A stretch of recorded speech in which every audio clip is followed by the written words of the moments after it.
How's it going, people? Welcome back to the channel. Welcome back to the Big Six. I had to be dragged away from that Champions League excitement. Obviously, the 0-0 draw, Arsenal, Atalanta just done.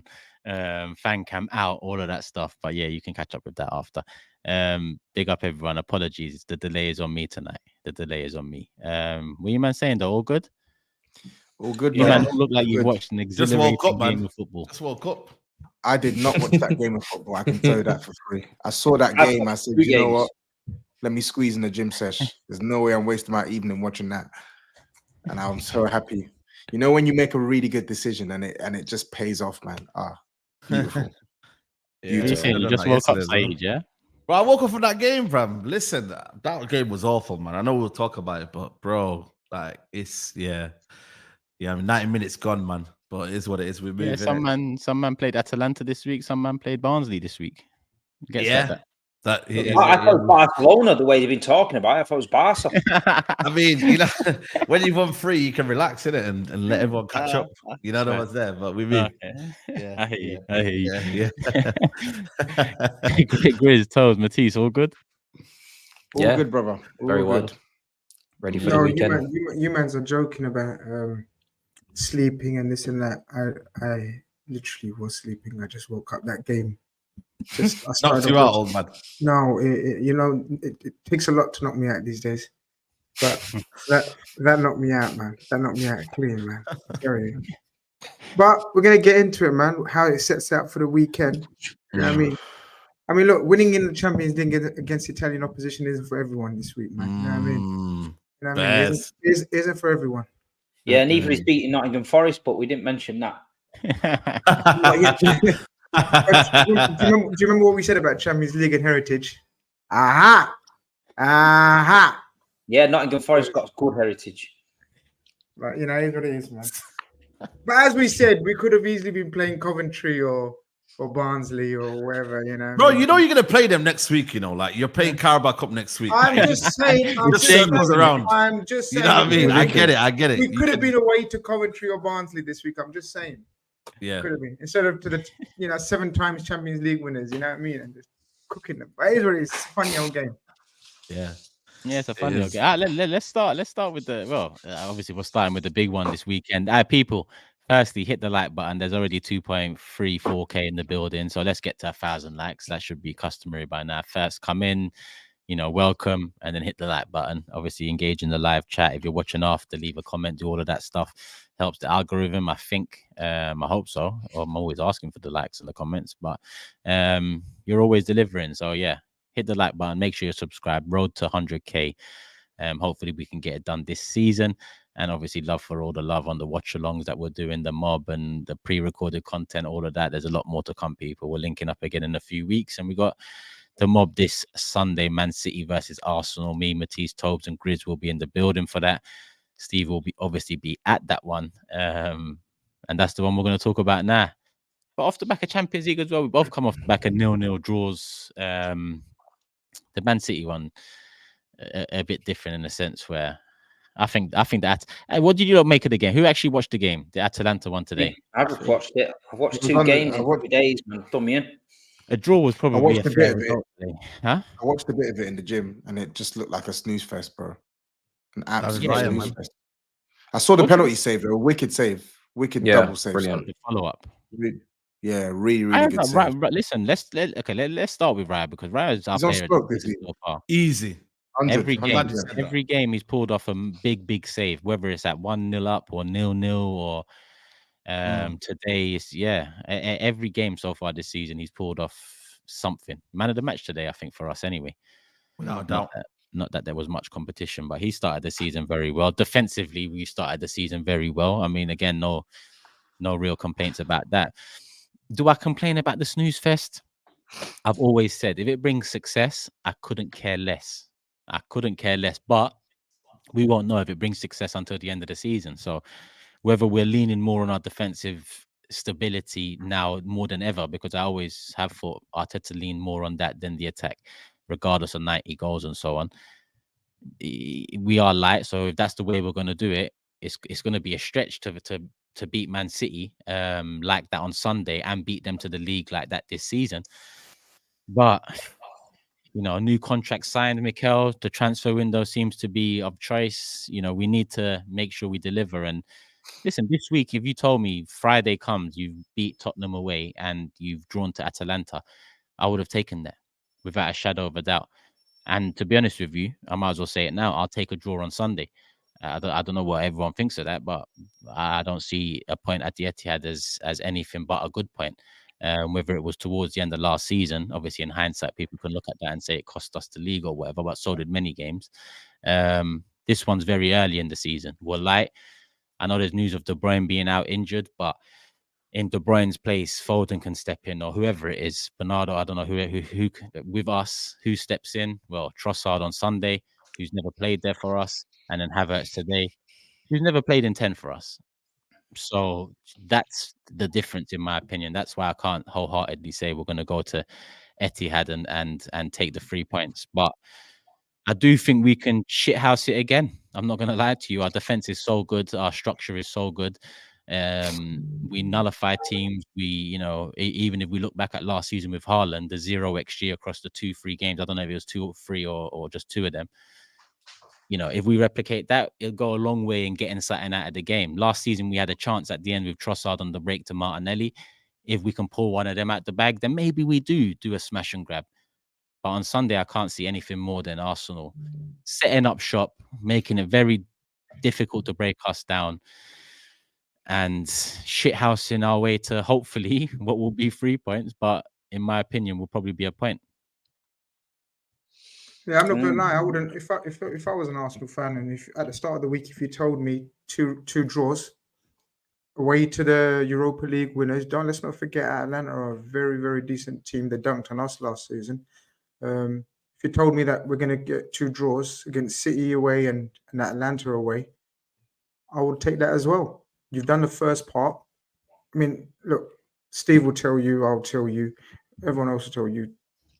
In the Champions League, it's all about getting a result. It's not about looking pretty or looking glamorous and playing outlandish football, whatever, exciting football. Some days have long gone. It is. You have to grind it out. You've done the first part. And that's why it sets it up wickedly. I think it sets up the weekend intriguingly. Both of you have got, grounded out results, clean sheets, but obviously not exhilarating going forward. And then, both are known to be very good defensively. It's interesting to see what we're going to predict at the end of it because, Sunday looks like it's going to be one hell of a battle. Obviously, with the news that Kevin De Bruyne might be missing, it equalizes your Odegaard for sure. I don't know what the rest think. I think that's an equalizer. So you guys can't be moaning and bitching about, we've got no Odegaard. Well, here we go. They've got no Kevin De Bruyne now. So I think it sets it up intriguingly. I agree with you. It's not like the same levels of winner takes all like it was last season. We were like, no, Arsenal need to go there and get something. I think this time you get a point and you just keep it moving very, very nicely.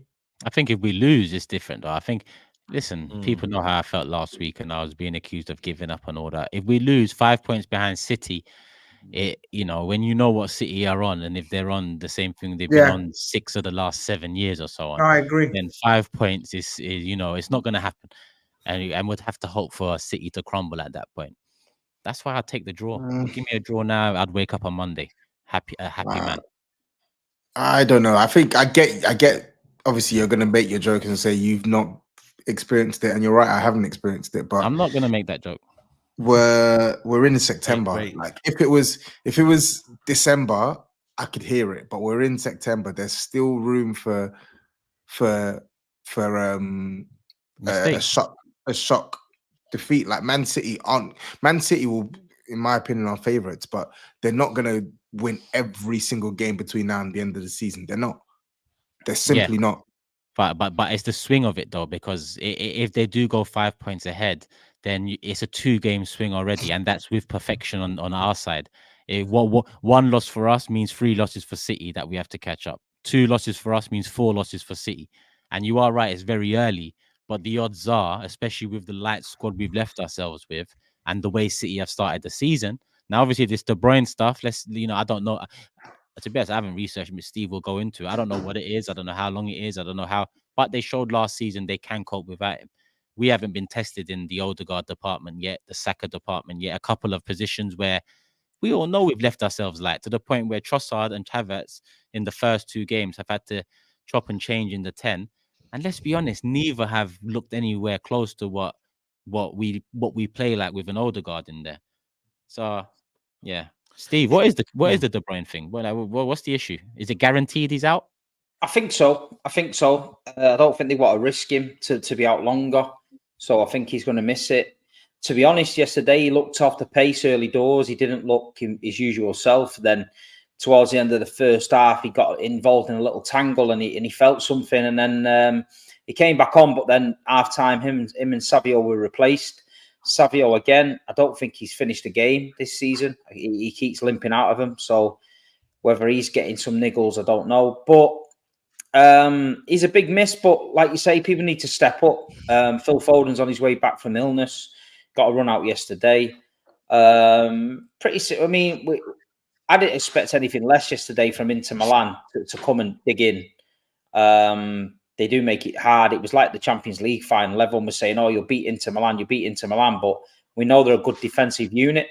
I thought Barella yesterday for Inter was top notch. Yeah. I don't think he gave anything away. I felt like he kept it moving. Brilliant. And Inter was always going to get the counter attacks. When you've got a team camped in and one team on the edge of the box passing it around, you're always going to get caught on the break, which they did. Darmian made a bad decision when he tried to back heel it instead of shooting. It was just a frustrating night for City, but it's the Champions League. It's early doors.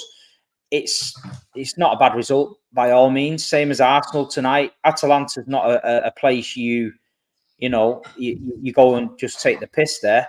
It was a tough game that tonight. Atalanta were on it. And Arsenal, we know what Arsenal's about.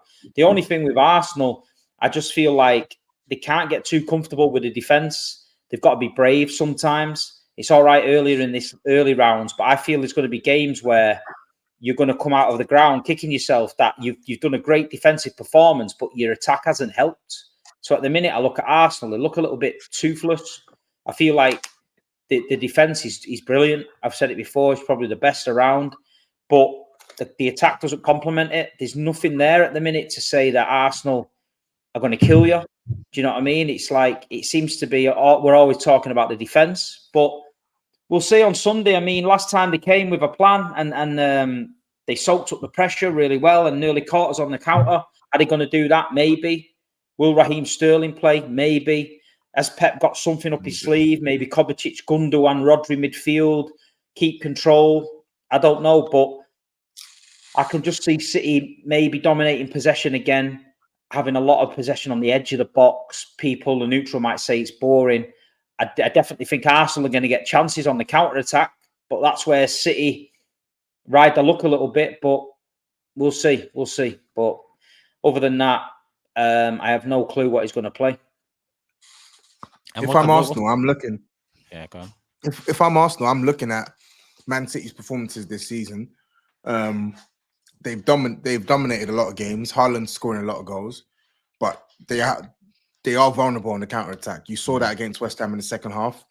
You saw that against Brentford in the first half. I didn't watch the Inter game yesterday, but I was hearing that Inter were giving Man City the business a couple of times in the first half. So, listen, I'm still going to back Man City to win, but if you're an Arsenal fan, I get your point on settling for a draw. I don't think there's anything wrong with that at this stage of the season, especially off the run that you've had. This will be your third consecutive away game in a row. 4 points out of 6 so far. If you were to make it 5 points out of 9 against Spurs, Man City, and Atalanta, I think that's actually pretty decent. That's pretty decent considering you already played Aston Villa. But I think at the same time, whilst there is no Odegaard, and you just have to look at how solid you are defensively. If you can remain solid defensively, there will be opportunities for Man City on the counter attack. Like there will be. Guaranteed. I disagree. And who's taking them chances? No, but I disagree though. I think counter attack is going to be the most effective way of scoring or attacking in this game, because both teams literally and both coaches literally their aim in life not in football, in life, is to make sure all counterattacks are neutralized. Like Pep's way of defending is through possession. He hates his team being transition countered, and Pep has pretty much copied that thing. So I think it's going to be set pieces. As boring as that sounds, it could be a set piece that changes the game. Obviously, an individual moment of brilliance or error. I don't think it's going to be counter-attack where one team counters the other one. It's not going to be like a basketball game. What game were we watching the other day? Spurs Arsenal. Yeah. In North London Derby. Yeah. Forget about it. This is going to be a pure game of chess. And both teams hate being countered. So I hope you're jinxing, because you said that about the previous game on the watch along, and then we got a blockbuster. Humdinger, yeah. Humdinger. Spurs were brave. I'm not gonna lie. Spurs came out all guns blazing. But, I hope Arsenal start Sterling, man. I mean, if you're not starting Sterling at the Etihad after everything that's happened over the last couple of months, he's meant to be fully charged, baptized. Martinelli's still not picking up form, it seems. I really think that could be one of the headlines of the game, because everything else is so controlled. Everything else is so, managed. Both coaches don't give an inch. They are always seeking to just, whether it's Arteta just absolutely shutting up shop at Tottenham or it's Pep with possession. These two don't. It's going to be fine margins. We know that. Shouldn't really be too many individual errors in both teams. There's loads of experience, loads of quality on the pitch. But someone like Sterling, who's very unpredictable in a good and a bad way, with all of the motivation behind him, he could be the... I remember when we played City last year, and both games, Sterling ripped Walker to pieces. I don't know if Walker's going to be involved in this game, as Steve will know better than me, but someone that is a little bit unhinged in the way he plays. You can't start him. I think they should. I think they should throw the wild card. I think it's made for him. We've seen enough. Do you start? Because Martinelli's been Broski. We've seen Martinelli already enough now. Listen, as I said to you, it's all about being drilled, organized, and tactically on point. And Martinelli and Saka, we noticed it in the Spurs North London derby. Do you remember we spoke about how they are absolutely on point when it comes to defending? Sterling might not be up to that yet. I'm not saying he can't do it. He's not even going to match that, because his age is not on his side. So Arteta's going to want everyone who knows exactly the game plan to a T. Look, they're gonna follow last season's blueprint. Are they unbeaten in 2 against them now? This is the 3rd game. Is it? Unbeaten in 3, but it's 2 draws and 1 win. No problem. Unbeaten in 3 though, and that's massive psychological now. So this is your 4th game. They haven't beaten you in 3. Trust me, these little fine margins you have to go with. And City, I don't know. Steve will tell us better. I don't know what state City are in as well in this situation. I think it's going to be. I think he's set up intriguingly, man. I can't wait as a neutral. Grizz, before Steve, if it's Walker, for me, you've got to play Sterling, because he's got his number in the last 2 fixtures. If it's Rico Lewis, and he's going to invert anyway, isn't he? That should be what he would do. So he's not going to be running up and down the touchline. I think against Chelsea last year, track back. I think against Chelsea last year, City were different because we expected to blow Chelsea away, so we came gun-ho, and it left Kyle Walker exposed. I don't feel like if he plays Walker this time, I don't think he'll leave him exposed. Walker will be told not to come past the halfway line. Just give the ball to the winger in front of you. But I just think City's got to start the game fast. We've got to get the crowd going again, and we just got to hit it gung-ho. City are vulnerable in the first 10 minutes of a game. At the minute, you can see that. We are cold, but I feel like City's just got to get this job done now at weekend. We just got to put it on them. Guys, I've never been convinced by a City win, man. I can't lie to you guys, man. Man. I'll be real with you, man. I think City going to win this one. I'm looking at Arsenal's attack, man. I thought you said you can't. Sorry. He sold us. He said you're watching this. You said you've never been. That's what I just said. I just remember what did you say? You said both results in the same sentence. City's going to win. No. For me, okay. Let me rephrase that. City are going to win this game. Okay, start again. Yeah, so let me start again. City are going to win this game. Bro, that attack is awful. There's too much over-reliance on Saka. Martinelli, listen, people said I had an agenda. I don't have no agendas. He's shite, mate. Yeah, he's a one-trick pony. and I've just been convinced by him. Yeah, he's got the goals. Was it like 2 seasons ago? He got some goals. Fair enough, double digits. But listen, man, like that guy for me is a false image. He's just literally one trick pony, head down, similar to Rashford. I don't buy into it. Sterling, I'm not sure, man. I think we're trying to force this, like Sterling, against the crowd, and Big Steve booing him in the South Stand. It's gonna get him up, and that. I don't buy into that. Yeah, I hope he's playing. To be fair. Yeah, exactly. Jesus. Sorry, listen, he came back from injury. Fair enough, yeah. But, bro, he's 27, bro. And I'm just looking at him like, you don't hold up the ball. You're not good in behind. Like, what are you good at, bro? Like, generally. He's offside. He's always offside. Like, I'm just like, what are you good at? And then I'm looking at Declan Rice's form. Are you guys not even watching Declan Rice's form? Like, today wasn't great. I don't think it was great against Brighton. Thomas Partey, it's now become a little bit of a live. To me, Thomas Partey looks like an old man. Bro, he's uncle status now. Today, passport. The passport. He's finally revealed the passport now. He's on the uncle stage now. Before he got away with it. You know what I mean? Went to the border force and said, "Yo, my age is this and that." But today, he gave the passport. Now he's looking like an uncle. You get he's me? 42. He's 42. Yeah, he's 43. My thing is like, yeah, the defense is amazing. Turkish, don't get me wrong. Your defense is amazing. David Raya, I think your best player of the season. But I'm just like, Haaland sniffing around, bro. Haaland? You see Somi Solanke? Bro, Haaland's taking that shot, mate. First time. You know what, though, Saeed? Yeah. City will let Haaland have no shots all game and just fight with Gabriel and Saliba if he can keep them 5-6 yards further back than where we want them to be, because then the people in the midfield have got the space. That's a Pep tactic and a half. People be saying, "Oh, Haaland." Forget Haaland. I've seen it enough. Pep might just say to Haaland, grip Saliba, wrestle him. Grip Gabriel, wrestle him. Don't touch the ball. Just bring the midfielders into play. And that's what I can see happening. But I think it's just, listen, Pep's going to have something up his sleeve. Arteta's going to have something up his sleeve. And, it is what it is.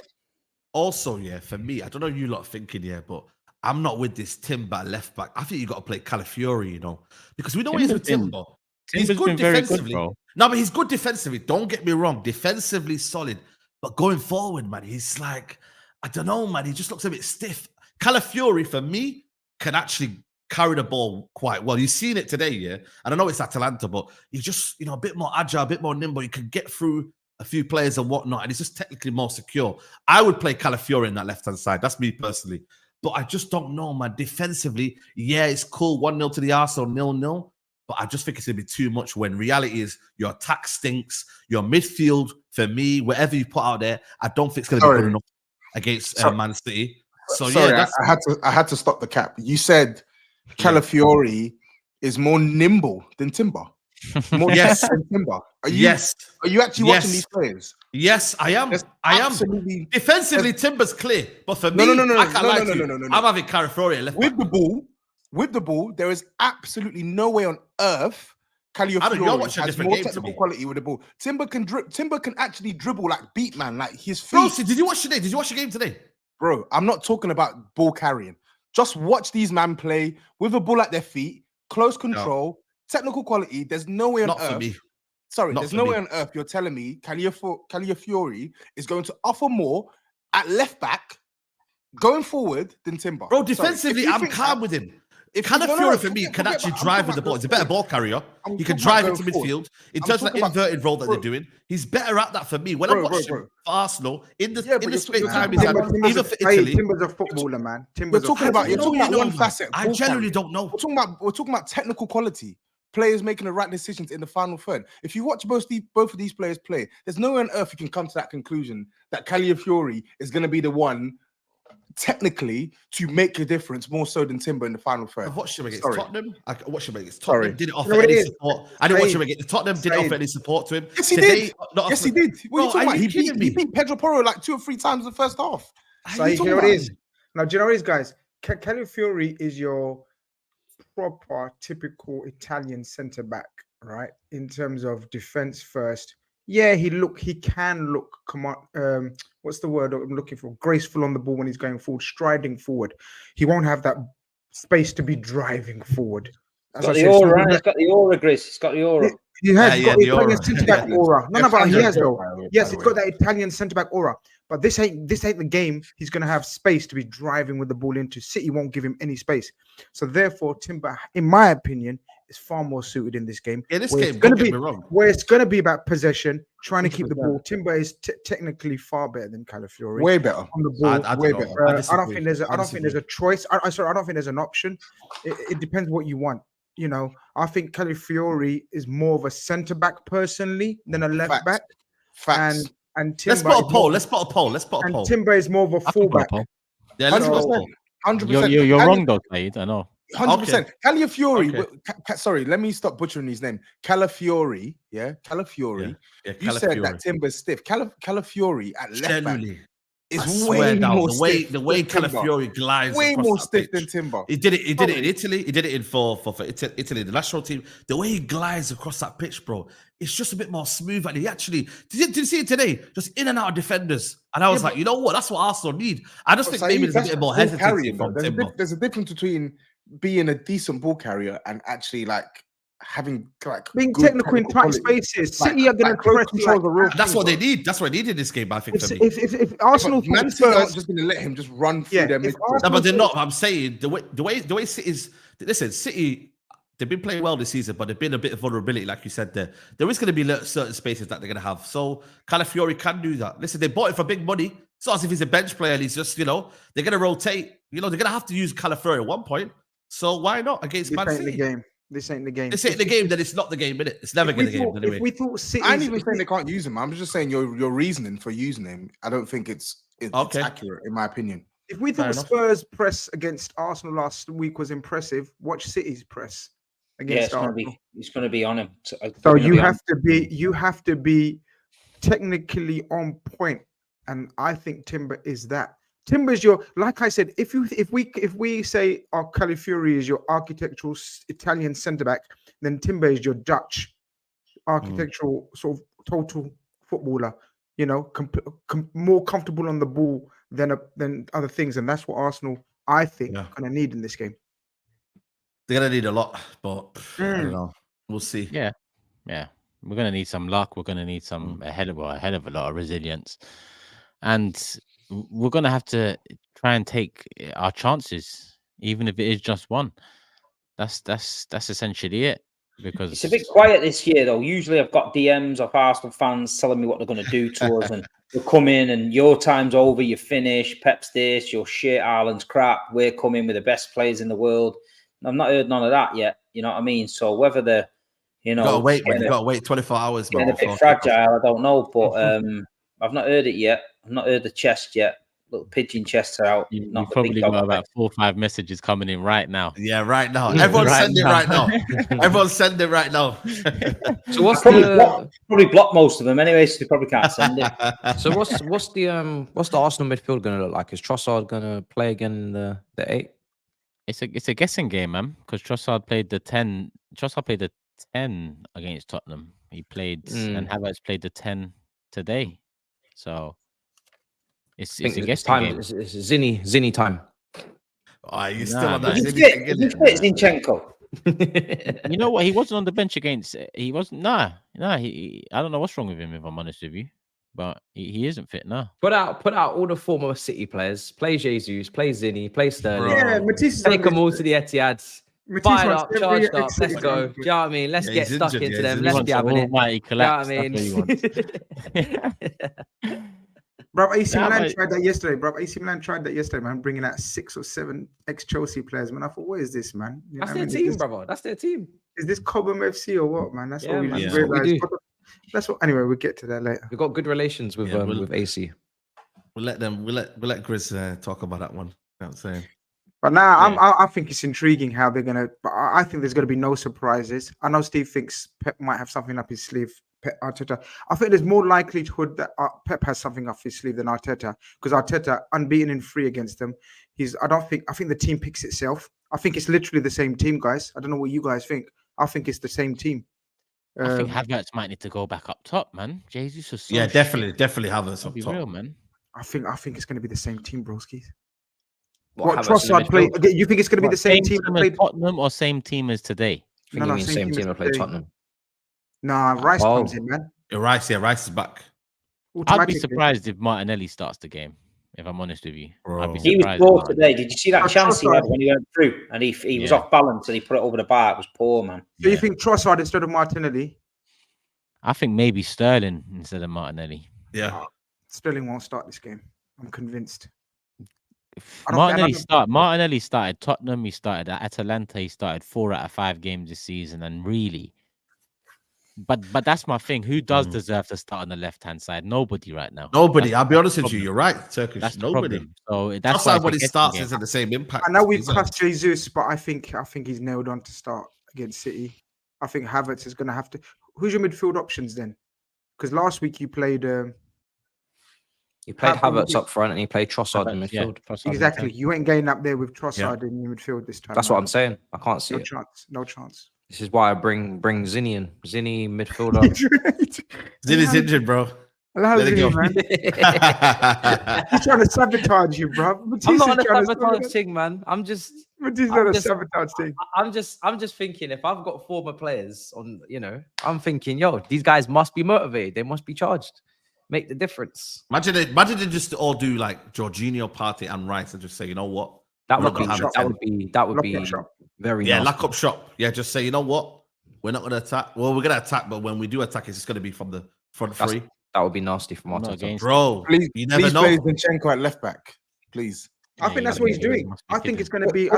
Rice. Put Savio on Zinchenko. Yeah, Rice, Partey, Jorginho. Can you imagine? That'll be a bloodbath. Boy, that's murders right there. He's murdering him. No, Turkish. You know what? I think Saeed's finally said something that might happen in the game because everything he said so far, nothing's happening. Nothing's happening. What Saeed said right before people, but this time, I think what he said might actually happen. I think Partey, Rice, and what's his name, Jorginho, and then he can play Havertz up front, Saka, and then you got a choice of Trossard or Martinelli. Sterling. Yeah, you know what, Saeed? It took you about 33 minutes, but finally you said something right. Well, you never know, man. You never know. Calafiori might start. You never know. No, bun that idea. You never know. But for City, I don't know, man. City, Steve, what do you think? Rico Lewis has been a shining light, man. Does Kyle Walker come straight back in? I don't know. I don't know if he's going to go for the experience of Kyle. I feel like Kovacic has got something to play in it because he kept him fresh. Gundogan started. He always plays him against Arsenal. Kovacic. Yeah, I feel Kovacic will play. Guardiola, it'll be Diaz and Akanji at centre back maybe, but Stones was a bit of a rest the other night, so I just don't know what he's going to do. But it's the forward because Foden, if De Bruyne's injured, does he go with a Rodri, Kovacic, Bernardo midfield for the energy, or does he put Foden in there? Does he put Foden on the wing, Grealish on the other side, Haaland in the middle? Does he play Savinho? Does Doku come in? Does Grealish go inside in the 10? Nobody knows. No, there's a lot of options. There's a lot of options. That's my point. I think City have got more. Does City go long? Did he bypass the midfield and go long to Haaland again, and he brings it down on his chest, and City go that way because they did that time at the Etihad, and the Ahmed Arsenal using that tactic. De Bruyne ran off him. That's what I'm saying. So you don't know if he's going to put Foden off him or Grealish off him and say, look, just go long to Haaland. I think Haaland's got a key role in it. He's going to have a big battle on his hands with them two centre-backs. But, so many different permutations. We just got to see now. I think Haaland, I know this is going to sound mad. I know people are going to go off in the chat. But Haaland's... very, very. I think he's got a thing to prove against these two centre backs in this Arsenal team. I think a lot of Arsenal fans thought that Saliba and Gabriel are probably the best centre backs in Europe right now, as a partnership and as individuals, and they love a physical encounter, and we know Haaland loves it as well. But I think this is, a massive test for Haaland as well. I know we're all saying, Arsenal need luck, Arsenal need this, Arsenal need that. I think Haaland needs to, especially with the lack of goals elsewhere from the Man City team. Haaland needs to really, really be the lethal striker that he's got, because he's not going to have 5-6 chances like he has every game. It's just not going to happen this game. It's going to be 1 or 2 chances. I think Saliba and say what we want about them. They're probably the best around right now. Probably the best as a partnership in the league for sure. I think Haaland thinks exactly like you're thinking now. If I'm honest with you, from what I get of his character over the years, you think he didn't see the memes or the statistics flying around on Twitter after the 0xG, and I think did one of the did Gabriel Saliba post a photo tackling him or something like that? Or there's little just Haaland is the type of guy to take that on board and really go for it. The thing is, I'm confident in my defenders as well. For once since we've moved into this Emirates, I'm confident with my centre backs. But that's not to say, listen, I might think they're definitely the best partnership in the league, one of, if not the best in the world. Saliba is the best young defender in the world for sure, on the cusp of being, in a few years, couple of years, maybe even less, the best defender in the world. But they're coming up against the best striker in the world right now, So on his day, he can win this battle. I'm not like some of the people in the chat now saying Haaland ain't doing fuck all and all of this. Don't get the season before. He scored at the Emirates and at the Etihad against Arsenal. Yeah, I remember because it was Saliba in there. I remember that. Yeah, they want both for them to be there. But they were both there at the Emirates, and he scored. Yeah, that's what I'm saying.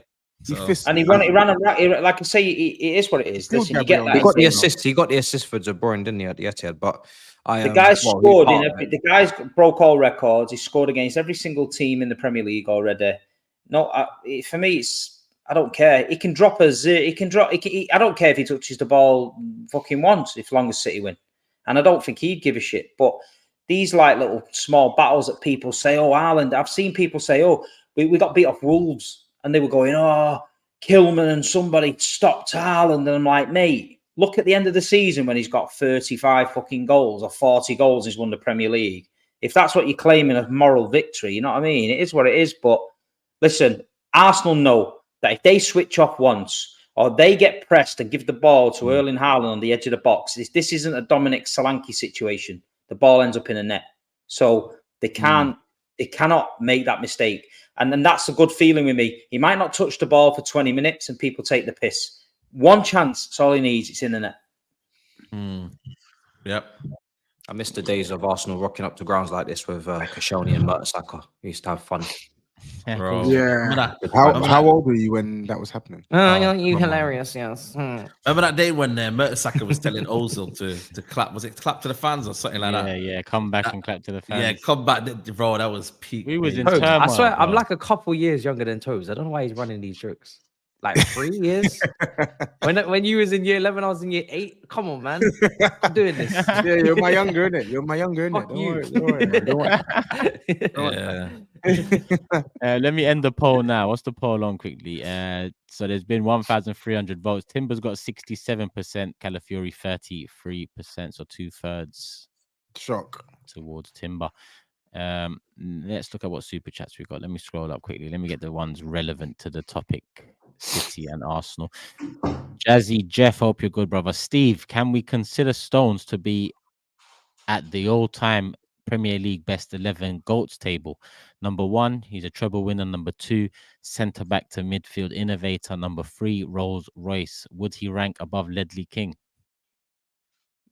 Ledley who? Jazzy Jeff likes these ones, man. I think in between shows he's working out the way to ask a question that just lands on a certain someone while we move. So just says, he's fine. Whatever trying, it didn't work. He wants me to get into a war of words with Steve. It's not going to work. You called him daddy yet? That's all I want to know. No, and he's a freak for even asking for such a thing. You're a freak. He's a freak. You're a freak. Yeah, you hear me? You're an absolute freak, bro. Seek help. Suj, big up the community. Hit the likes and subscribe to the channel and everyone's individual channels in the description below. Love for the love. Come on, you already know. Eternal Guna says, never get to watch you lot live. Big up to everyone. Love for the love. City game will be much more cagey and nervy. Hope we win or draw the game. Miss Odegaard, come on, you Gunners. Listen, Eternal Guna, love for all the support, man. Happy that you could catch a show live. but support nonetheless. Same way. Stones back. This new format sucks for fun games. Teams happy to come top 24 from a 36-team league. Zero jeopardy to suit big clubs. I'm holding tight on my assessment of it. I'll wait till we reach the knockouts and we'll see then. Elisa says 5. Big up Elisa as well. Hope you're good, brother. 5-point gap. Jeez. With City to come to the Emirates ain't that deep. That being said, I expect the result. Also factor in we maintain second gear in the initial part of the season deliberately. We are in a good spot with the team evolving. Light though, Elisa. Light. I'm gonna have to message you tomorrow because this one's gonna finish late. But yeah, we are light, bro. But listen, I was about to say 4 points out of 6 so far this week. 1 point in the Champions League, 3 against Tottenham. We move into City in what I'll call good form results wise, and defensively as well. Hassan says, I'd accept a draw, but I won't accept a performance that suggests that we are playing for a draw. Play to win. City have won everything. We haven't won anything for a minute. We should be hungrier. Yeah, we've got to pose some threat. I agree with you there, Hass, if I'm honest. We've got to pose some threat.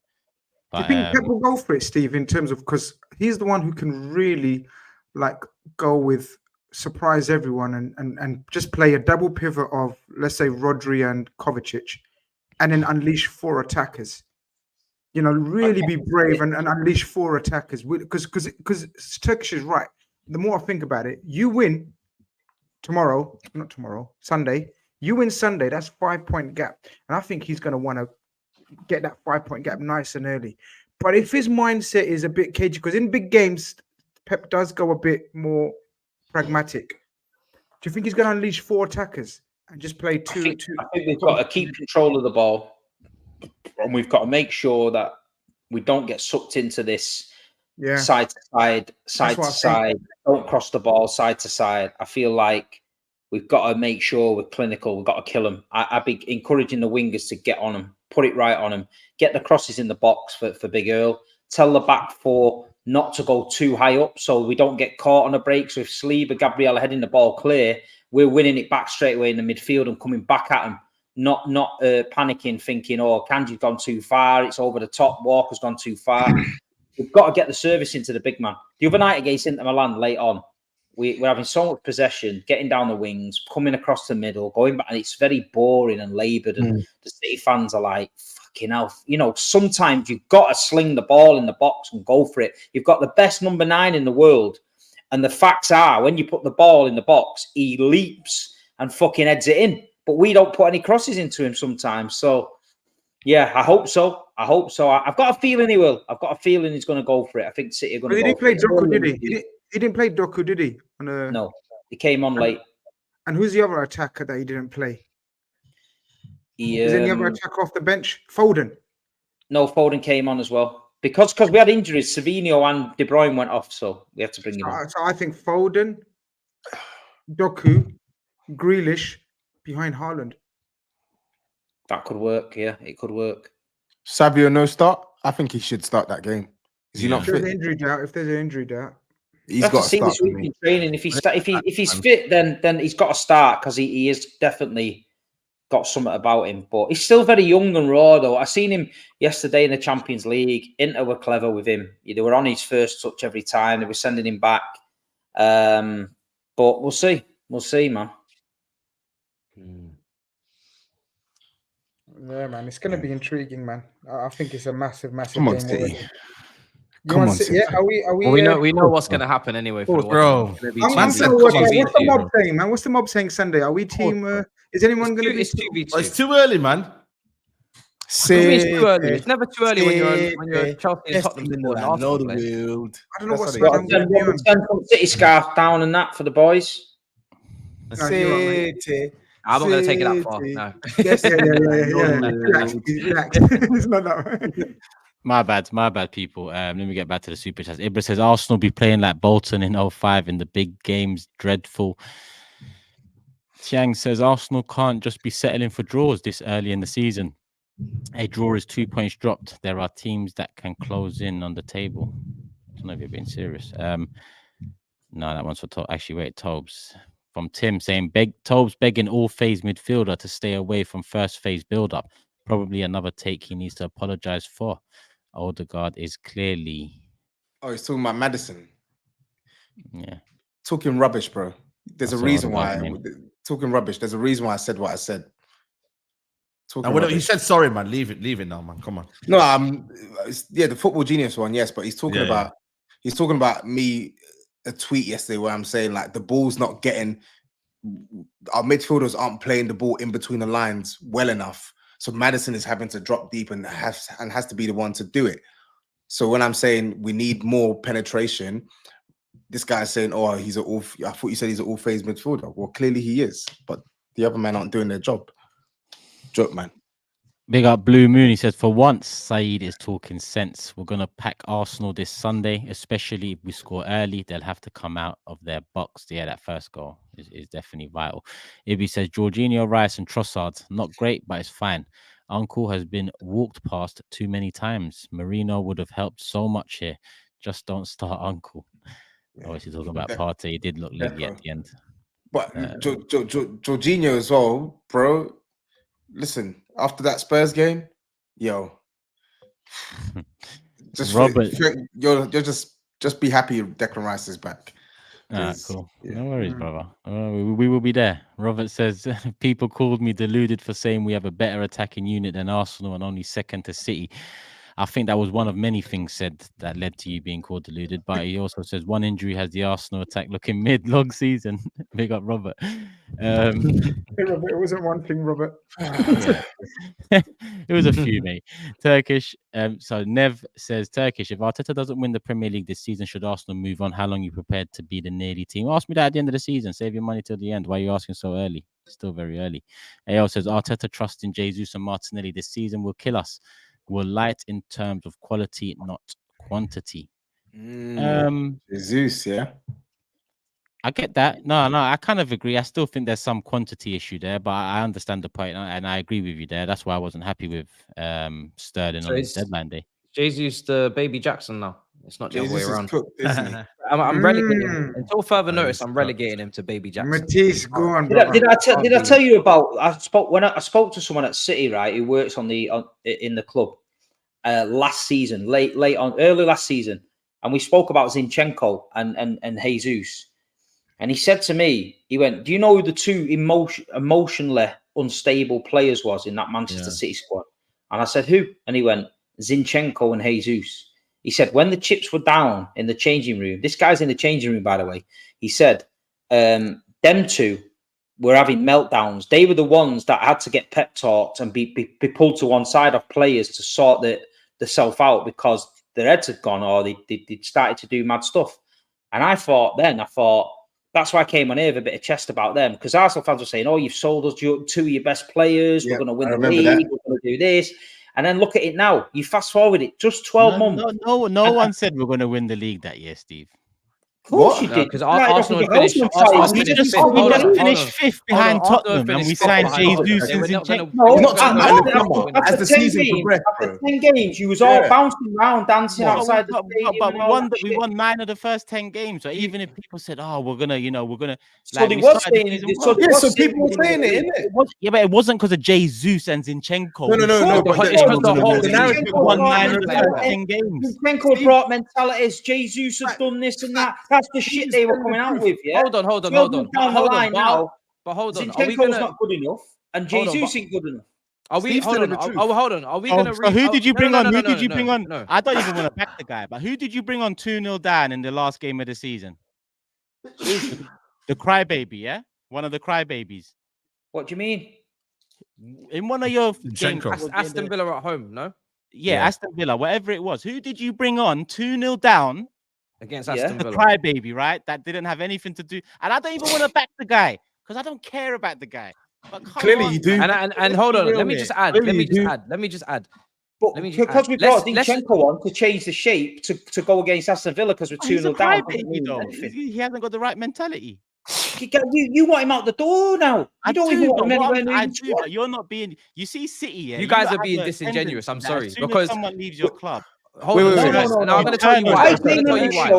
I came on the show and told you that I would miss Zinchenko more than Sterling, and I'm correct. Yeah, I do personally do it. Zinchenko. But I'm just telling you a conversation I had about that I thought was interesting. That this guy said to me that these two players are emotionally unstable, and now they can't get anywhere near your team. They can't get any. You're gonna trust Zinchenko and Jesus in a title running? No chance. That's what I'm saying. No chance. I think you fell for it. I think City just rolled the trash bag out and you pick it up and go with it. Hold on. But you got to remember when we signed them when we was 5th, finishing behind Tottenham. It's easy to say that 2 years after we're now challenging. No, but what I'm saying is the start you had, they started telling me, you have sold us this player, that player. You've made us better. Pep's dropped a bollock. We've done this, we've done that. And at the end of the day, we're 2 years further down the line. Pep didn't drop any bollock. Man City have won the treble, 2 more Premier Leagues, and you've got Zinchenko who's crying in his house, and Gabriel Jesus who can't stay on side. That's basically it. And they did make us better though. That's actually a fact. Yeah, we can't rewrite history and pretend like they didn't improve Arsenal. Hold on, let me just fucking talk. Jesus. Let's not rewrite history. In that first season, right, of them two, they were both critical to the team. Arsenal had finished 5th. They now got themselves into a title run. How did they do that? By basically having a almost flawless start to the Premier League season up until about February. February is the month where they had their second defeat of the season. So considering how, and TOBS, I'm looking at you, considering how quick you can get ahead of yourself with Tottenham players for achieving absolutely nothing near the scale of being in a title race up until February, you cannot sit there and say that Arsenal fans were getting too giddy about 2 players coming from Manchester. Hold on a second. Let me finish my point. Let me finish my point. 2 Arsenal players that come into the team. Hold on, let me finish my point. 2 Arsenal players that come into the starting 11, improve the team by tenfold to the point where you're not in the same conversation with them the season after they've come in, and they're in a title race for the first time since 2004. When was the last time he was in the title race before them two arrived? Well, are you finished? Are you finished? So what? Are you finished? What's incorrect about what I've said? Are you finished? So for starters, I didn't even say they didn't improve Arsenal that season. So I don't even know where the hell you're getting that narrative from. Well, the way you just jumped into what Steve was saying, you basically just agreed with what he said. He agreed that was what was being said that season by Arsenal fans. I jumped into defense Steve because Arsenal fans were saying what he said. They were saying that. You were seeing it all over Twitter. Oh my God, they brought winning mentality. What else would you think at that time? Okay, then. So then he's right. So then he's right. Stop waffling bare shit and trying to defend Arsenal. No. The wording was when we signed them. We didn't sign Jesus and Zinchenko and then go into the season saying we're going to win the league. That's exactly what he said. That is what he said. That's not what he said. No, it isn't. No, it isn't. That's not what he said. That's what he said. That's not what he said, and you're lying. You're actually lying. That's not what he said. It's clear what he said. That's what he said. When you exactly what he said. That's not what he said. That's what he said. Steve said when they signed them, they thought they were going to win the league. That's exactly what he said. No. When you signed them, when you started the season, the Arsenal fans ran with it, mate. They ran with it that you've done this, and Man City had dropped this big clanger, and all City fans were devastated that Zinchenko and Jesus had gone to Arsenal. When the fact was, no Man City fan was devastated. And if we did say we wasn't asked, you said, oh, you're all going to say that because that's the Arsenal fucking mentality, innit? Because it's the best thing since sliced bread for you when it's going well, but the second it goes wank, it's like we never said that. Like this game on Sunday. Last season, you was coming to the Etihad and you was going to do this, that, and the other. This season, you're all shitting yourself after 4 games, and not one of you has said you're going to come and do anything. So at the end of the day, it's the Arsenal thing, innit? You bought Jesus, you bought Zinchenko. They're now not good enough. You need more attackers. You need more wingers. You bought a £100 million midfielder. That wasn't good enough. You've got the best defence in Europe, and you've got no fucking trophies to count for it. So that's just me being true, isn't it? Where's the chest, man? You said exactly the same about Liverpool. Where's the trophies? Where's the Arsenal train? Where's the trophies? Where's the trophy? I think you're both right in different ways. When's the last time you won? When was the last time you won the league? The last 10 years. You're old enough to know that. When was the last time you won the league? When was the last time you won the league? When was the last time you won the league? I'm asking you a question. When was the last time you won the league? Hold on. Why are you saying it for me for? Are you a big man or are you a young man? You thought you were doing him a favor. Why are you saying it for me? Hold that. I'm asking you a question. Why are you saying a big man answer? Yeah. He's the youngest. Why you say fuck me for? Matisse, you're the youngest. That's good. That's good. No. I'm asking you a question. So give me the big man answer. When did the last time you won the league? Broski, I've just asked you a question. You're trying to ask me a question. No, I asked you the question first. You can't answer a question with a question. I asked you first. When did you win the league last? Again, you're acting like a young man no, with that. No, answer the question and then I'll answer your question. You just hold on, Steve. You just said trophies. Yeah, where's your trophies? Yeah, that's what I said. Than you ever will. You've not. You have. You've not. We've had this on Lad Bible, and when it comes out tomorrow, people will see what said. Steve, there's no point in us going on about this because it's a fact. We are bigger than you. The fact is, you're not coming to the Etihad with any trophies at the minute. You haven't won the league for how many years? Better than us. Listen, I can admit you're better than us. But so when was the last time you won the league? It's a fact. We have more history and we're bigger than you. That's it. Does that upset you that much that you can't move on from that fact? No, because that's all you've got. We've got more trophies than you, and we're bigger than you. The last 8 years. When was the last time you won the league? Last 8 years. When was the last time you won the league? 2004. But all you've got is where's your Champions League trophy? Where's your Champions League trophy? Because all big teams are in the Champions League. Steve, is this what you're? Where is your Champions League trophy? Look how rattled you are because we're bigger. I'm asking you to answer me a question. You're talking over me, and you're saying you're going on about leagues that you won 20 years ago. 20 years ago. 20 years ago. Steve, you know you're big bad Arsenal. Why aren't Arsenal coming to the Etihad to wipe the floor with 20 years ago? Why aren't you coming to wipe the floor with Sunday? This is going to be 20 years ago. You know that. You shit. You know that. You know in 20 years. You have shit yourself all over the place. Get him a baby wipe. Told me get him a baby wipe. He shit himself. You think time is just going to stop? Again, you're acting like a young man again. Like all you need to talk about your gold trophy and big Steve or little Steve? Fragile as fuck, mate. Big fragile or little Steve? Which one am I talking about? Fragile as fuck. I need to talk to Big Steve. Little Steve. Big Steve is here, mate, telling you get back in. Little Turkish can't handle it. Get back in. Little Steve. Little Turkish can't handle it. You talked. Little Steve. We just won 4 in a row, mate. Little Steve, big dog style. Big dog style. Steve, let the big men talk. 4 in a row. Steve, let the big men talk. Can Big Steve talk, please? You ain't a big man with no Champions League, mate. You ain't a big man with no Champions League. So what are you talking about, little Turkish? Oh shit! So you think you think you're bigger than us because of the one Champions League? Big dogs win the Champions League. That is what I've always been told. The big dogs win the Champions League. Yeah, the little dogs. Perfect. Big dogs have won more titles than you, brother. You haven't even. Big dogs win the Champions League. You're talking about big dogs win trebles. You haven't even got domestic. You haven't even got domestic. Big dogs don't shit yourself coming to the Etihad and pumping your own ass. Domestic heritage like that. Get 10 titles and then come and talk to me about heritage. Talk to me when you win the Champions League. And then come talk to me about heritage. Talk when you win the Champions League. We'll talk then. Big Steve. We'll talk then. You've just been put back in your box with no Champions League. Go and sleep with your gold trophy 4 in a row. We're still talking to little Steve. Well, I think it's set up nicely. We can see there's a lot riding on this game. Everyone said I can't talk about Champions League because we haven't won it.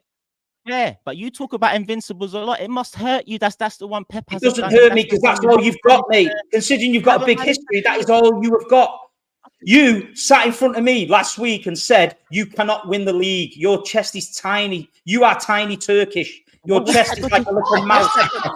Tiny Turkish, mate. What's that got to do? Big Steve says how it is, mate. Big Steve says how it is. Tiny Turkish. You gave up after 3 games. You gave up after 3 games. Game over. Then you rest in peace. You know the title you got, Steve. It's not gonna bang the second time round. It's really not gonna bang. You know the title. You know the title you bought. Tiny chest. You know the title you've got. You know the title you've bought. We've got 13 of those. You know the FA Cup in your living room. Where's your Champions League? We've got 14 of those. You keep on going to the one champion. Fine, you've won it. We haven't got it. Where's your treble? Don't act like you ain't got the Premier League trophy. 4 in a row. Don't act like you ain't got the FA Cup at home, and don't act like in those leagues we are not better than you. Domestically, our history shits on yours. So talk about the European Cup. Where's the chest? It's fine. Are we gonna move now? Yeah. Are we gonna move? I think. Yeah. I think I'm not gonna lie. I think this sets it up really nicely for Sunday. I'm not gonna lie. Steve's released his inner emotions. Really didn't hold back. Damn. So I think it sets it up nicely. But I must say now, you really need to win Sunday now, Steve. You really need to win Sunday. Hey, we don't need to win Sunday. We win in May. We win in May. We're not the ones crying in May. You're the ones doing dances outside the stadium. Rice, baby. And in May, it's cry, I'm talking baby. big six. I'm talking big six levels on Sunday. For big six purposes. We won 13. We won 13 league titles. So in 13 Mays in history, we've been singing. How many Mays you been singing in history? Tell me how many Mays ago. I was 23 years old, mate. Then 23 years old. Celebrating May. We celebrating May. How many Mays in your life have you celebrated?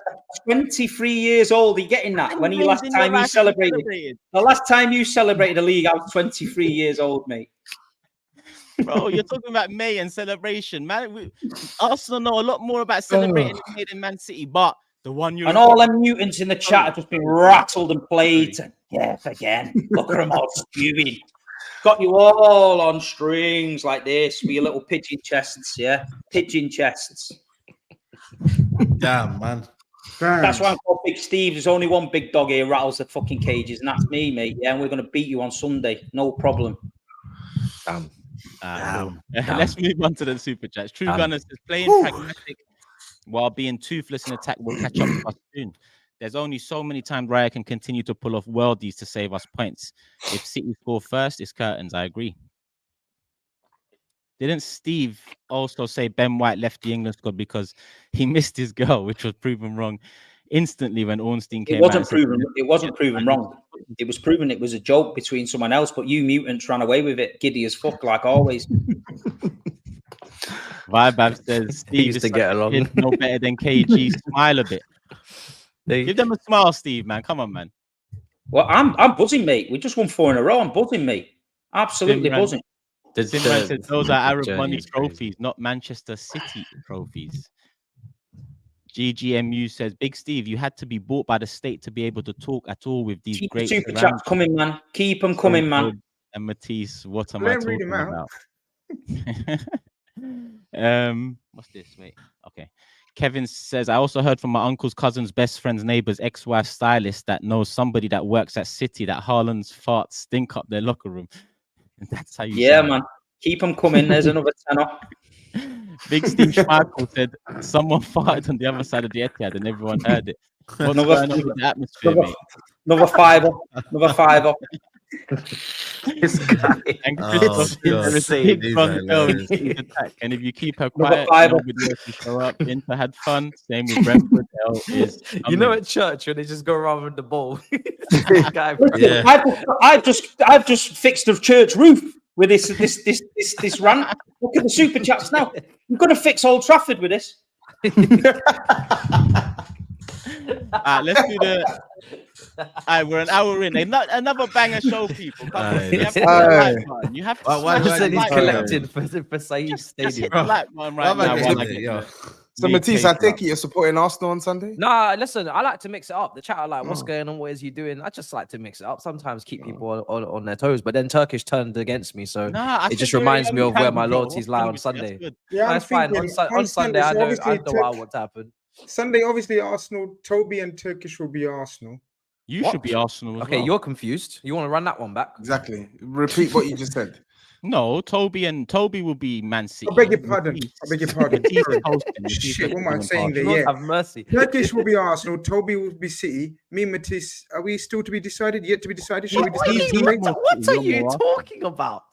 Oh, okay. So Matisse is there as well. Okay, no problem. Okay, I see. Listen, okay. Brother, the only time I am conflicted and confused is when they play Tottenham. Oh, okay. Outside of that, I am anti-Arsenal every day. Are you mad? Okay. Yeah. All right. So at the moment, okay. I hear you. Let's see the prediction table because I need to know the order quickly. So Matisse is still top, Steve's in second, points. I'm in third, TOBS in fourth, SAEED is in fifth, but Grizz is last on the goal difference. In other words, correct scores. Cool. Note it down. So that means Matisse, kick us off. Man City, Arsenal. Let's go Man City 2, Arsenal 1. Steve. Same. 2-1. 1-1. TOBS. 2-1. SAEED. 2-0 Man City.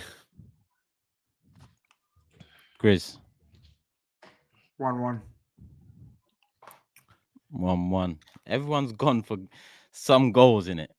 I was gonna go 0-0 first, to be honest with you, but I shit myself. I thought someone was gonna go 0-0. I thought at least one I'm person. gonna be honest, I shit myself.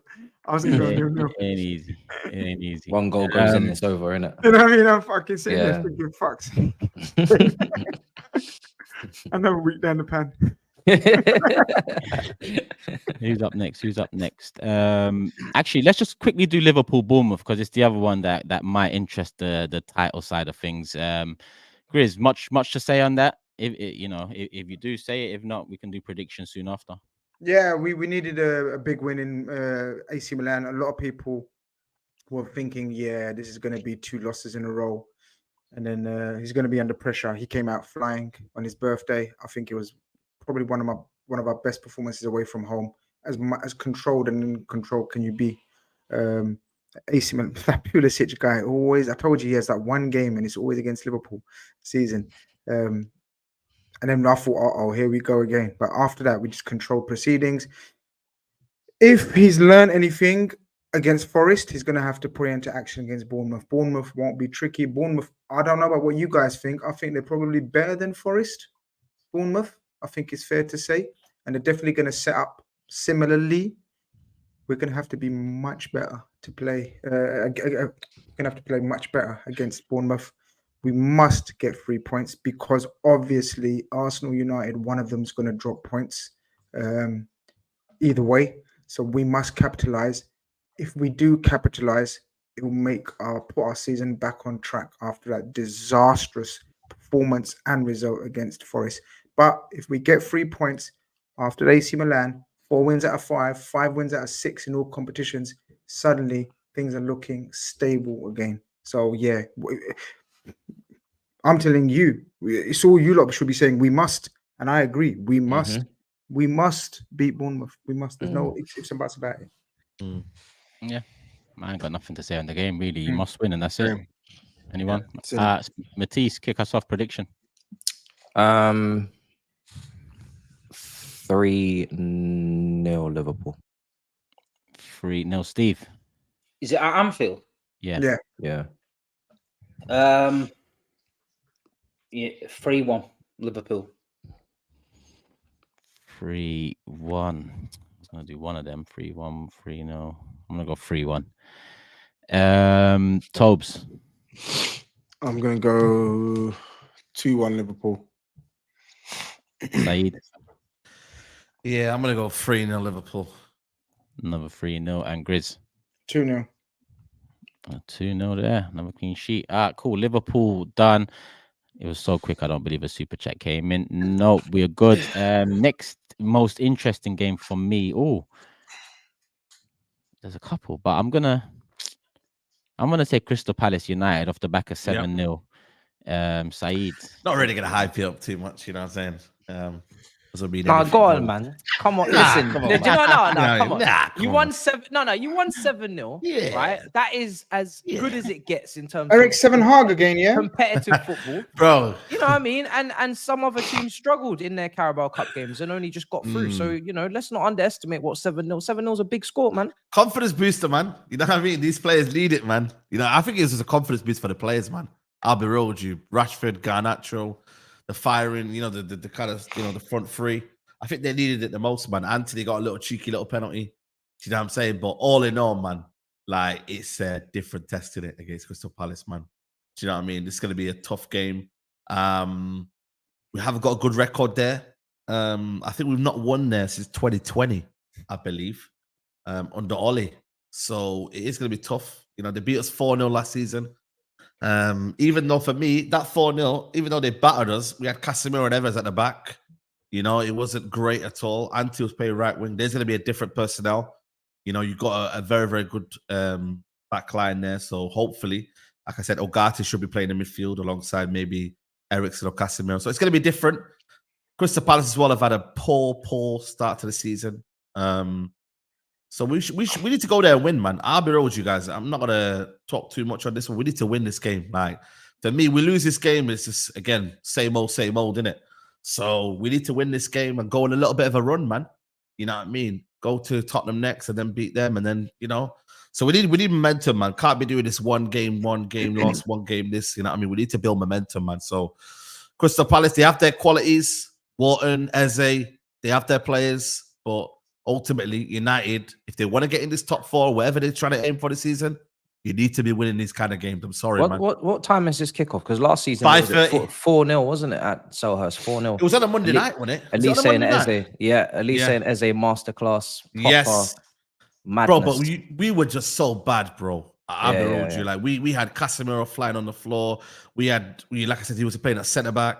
He's still playing, right? He's still playing, but he might not start. You don't know what, because right now Eriksen's been playing last couple of games, but that was a completely different team. Not that I'm saying Ten Hag's a changed man, but this is a settled team at least. It's a bit. You got 2 fullbacks. You got Ahmad playing. You got a striker. You got there's a lot more quality on the pitch. You got De Ligt at the back as well. So Crystal Palace have been poor, man, and we need to make that right. Like West Ham beat them, Brentford beat them. Yes, they got a good draw against Chelsea. I heard they were good second half, but ultimately, man, like we need to be beating. We need to be beating Crystal Palace. Simple as that. I don't know. I'm not as.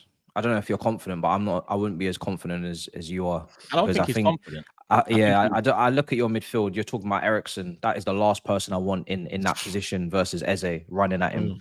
If it's not him, it's Casemiro again, and he's been an absolute train wreck for the last God knows how many months.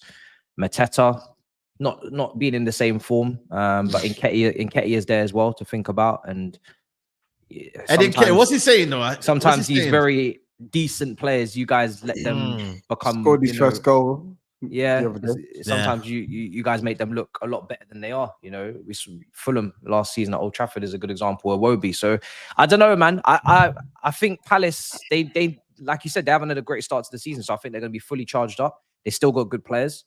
They still got a good 11 when they put it out there. So I think it's going to be tough, man. I think it's going to be tough until I see Man United play a proper team. That's not Southampton and obviously not Barnsley but a proper Premier League team and play well, because they haven't had that. The Man United this season have not played well against a proper Premier League team yet. They're probably best performance maybe Fulham at home in the first game where you could have scored some more goals.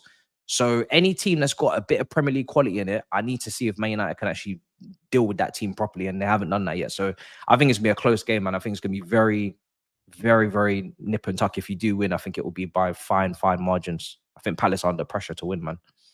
I've got to be honest. I think SAEED doesn't expect the win. I think he's saying what should happen. He's expecting expecting a run. He's expecting now, a run. Which is fair. This season, it's expectations, man. Reality, I don't care, man. Them, I'm the road, man. This is not the season of reality. This is the season of expectations, guys. Third season, but now I'm being serious, man. Like reality is good. That's for you lot to discuss. Reality, expectation for me is that's for you to react to, brother. I'll be telling you that now. Yeah, that you know what I mean. Come see, come side. You know what I mean? Like, you're watching along, we'll be there.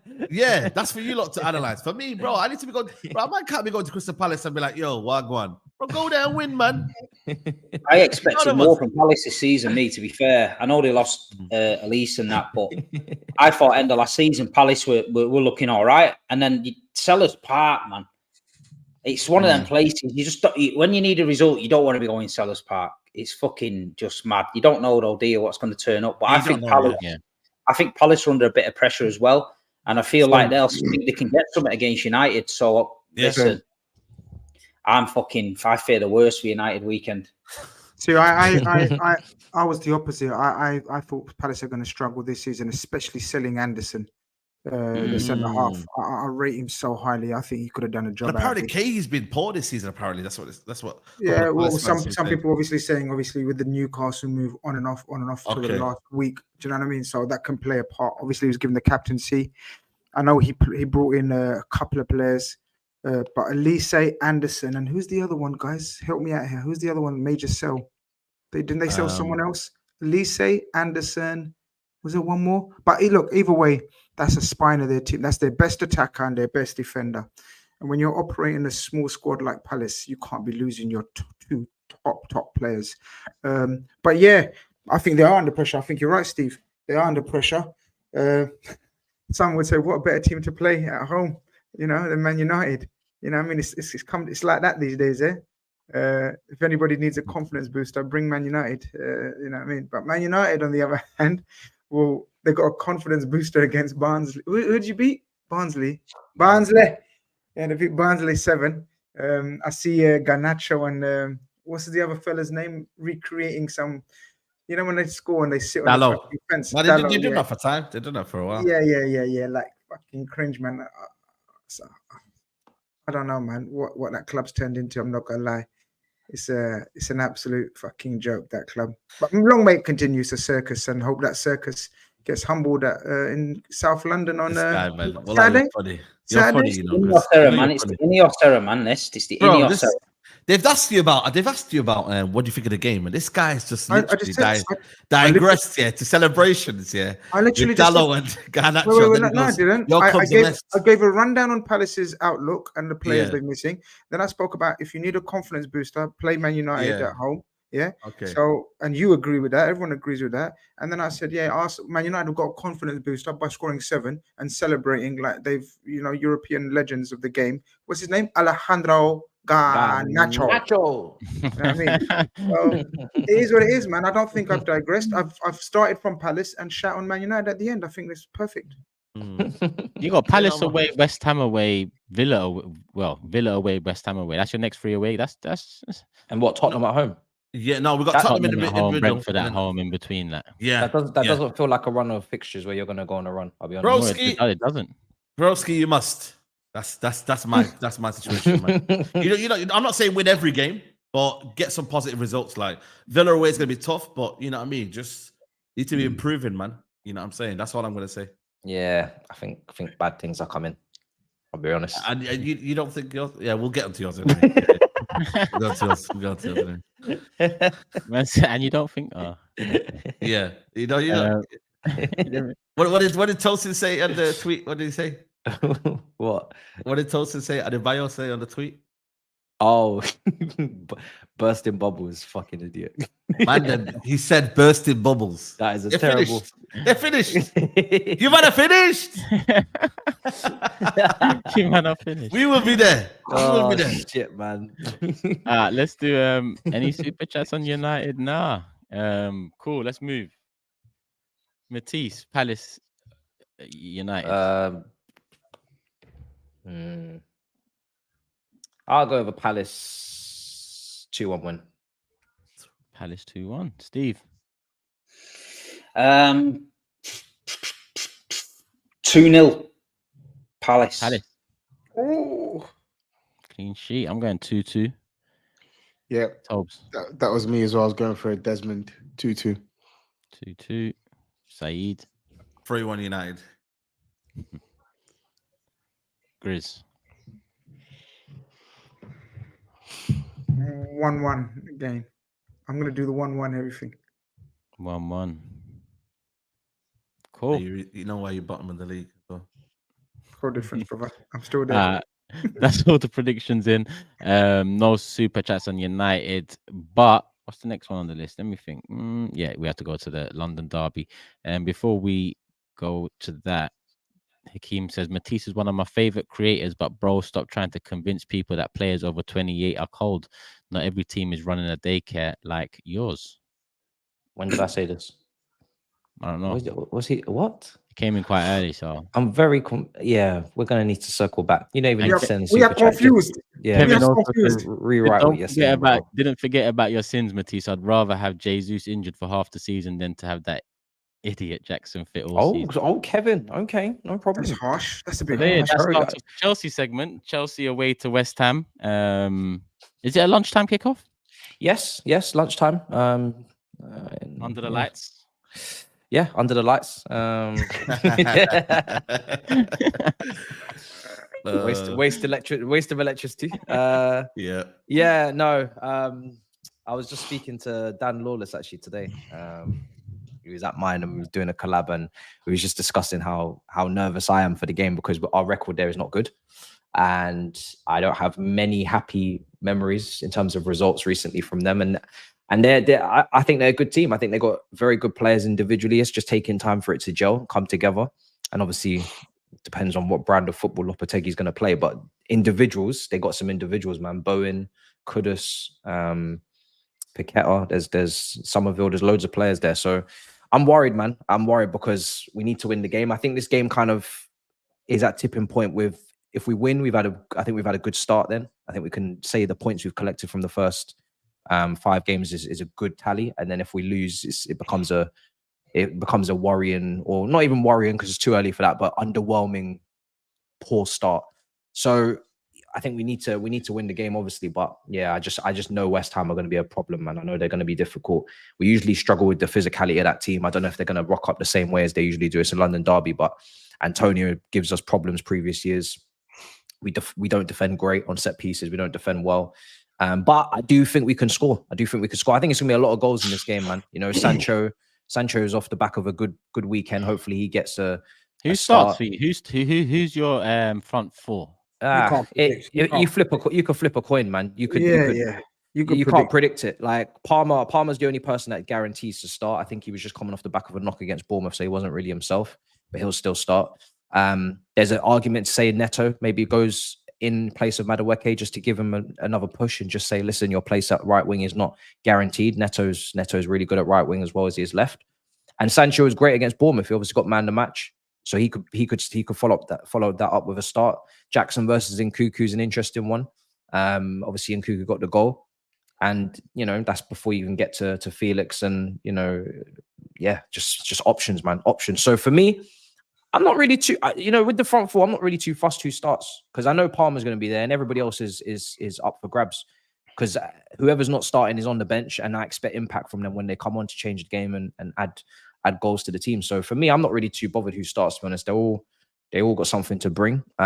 It's more physically, can we deal with them physically in midfield? If West Ham decide to go the opposite of the West Ham way and they go Souček in the 10 like they did against Fulham, and they start lumping crosses in, and they start Antonio. I know Ings came on, got the winner last week. But if they start lumping the ball in the box, I think that's actually where they're going to do best if they play that way. I know they've got Kudus and Bowen, but Souček in the air, you know, their centre backs, Kilman all in the air, Antonio in the air. That would be a problem for Chelsea, because we're not really physically imposing. We're still quite fragile for me. We're quite weak. So yeah, if they play it on the ground, then yeah, it's anybody's bet. Sorry, I think it could be like a 3-2, 3-3. It's going to be a mad game. Loads of goals, I think. Yeah. Cool. Not sure about this Lopetegui, man. He's killing West Ham, man. They got so much talent, man, and he's just, I don't know, man. He's just not the manager for them. It's not too early, no? West Ham never seems to get it right, innit? But yeah, I think it's an awful appointment choice, especially with the players they got in it, Grizz. Like, especially with the players they got. Yeah. He seems a bit because he just seems a little bit negative. I'm not gonna lie to you. Like, when he was at Wolves, I know like he got there was an uptick in form, but when I watched Wolves play, I wasn't hugely impressed with us. I remember there was a game against Conte, we lost to them, and they offered next to nothing the entire 45 minutes. I don't think he's a bad manager. I just don't know. Like, I feel like they've signed all these like nice technical players and stuff, and it's just like, I don't know if he's going to be the one to bring that out of them, because from what I've seen in the Premier League, that's just not really his style. It's not the way he plays. And it's funny, they got rid of David Moyes to try and bring in like a more offensive manager, and it's just like, yeah, this guy just weird appointment. The lazy. I'll give it time, but I think it's too early for me. I think they are going in a different direction. I mean, Moyes won him that trophy, but if you ask any West Ham fan, I think that it was getting a bit stale, and they were going to go back to what he was. They brought in some good players, technical players, like we've said. They've got Paqueta, Kudus, Somerville, etc. They signed the big German striker. So I feel if he gets it right and they start to play, they could be an handful for people. I was happy to go there early in the season and get that win. I feel like later in the season, West Ham away is going to be a place where you're not going to want to go there. You know what I mean? So, but you know, good luck to him, but it's too early yet for him. Yeah, I think it's the too defense early. I worry about. I mean, I rate Kilman as an individual at Wolves, but that defense just doesn't inspire me with confidence. Hence why my prediction is going to be what I'm going to predict.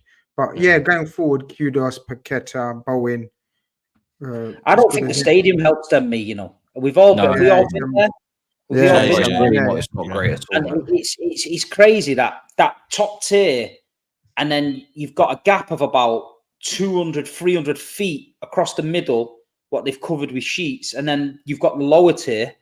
So the top tier and the lower tier, you can't hear what they're singing or anything. It's just weird, man.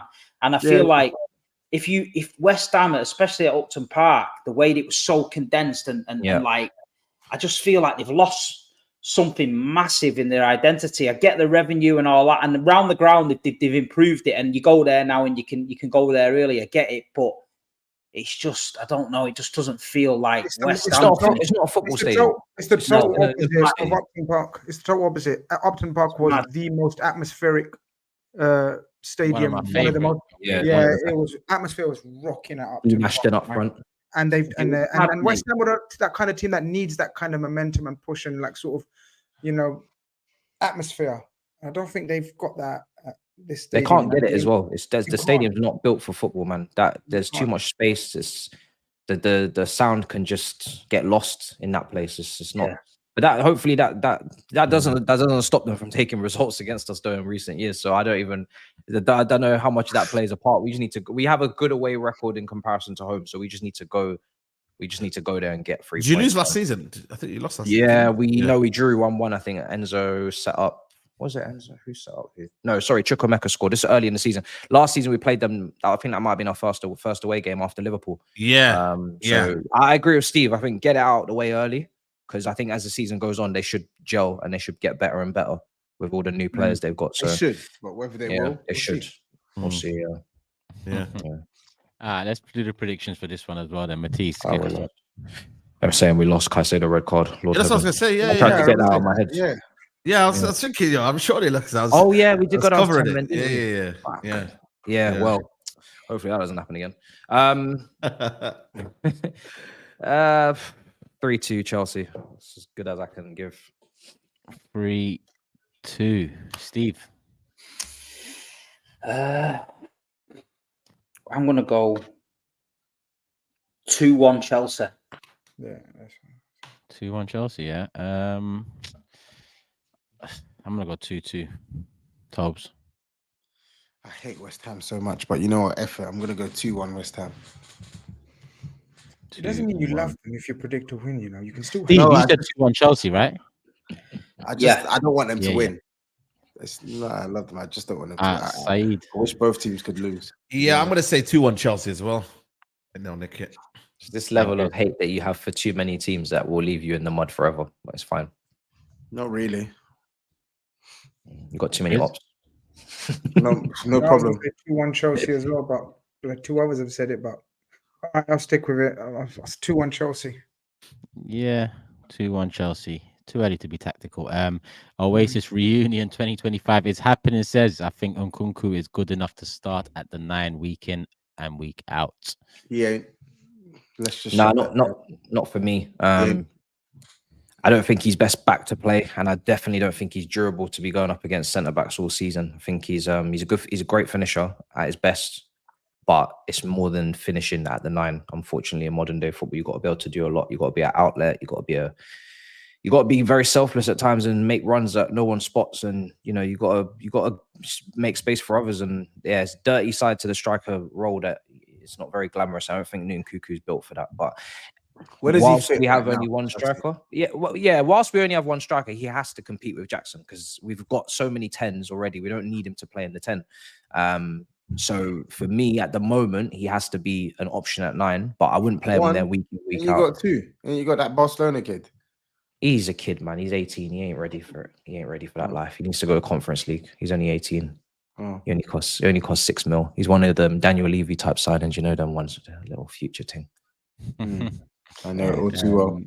And Kevin following up says, didn't mean to make it sound as harsh as that. Just personally don't like Jackson for a few reasons. Much love to the panel. Steve rattled me good today.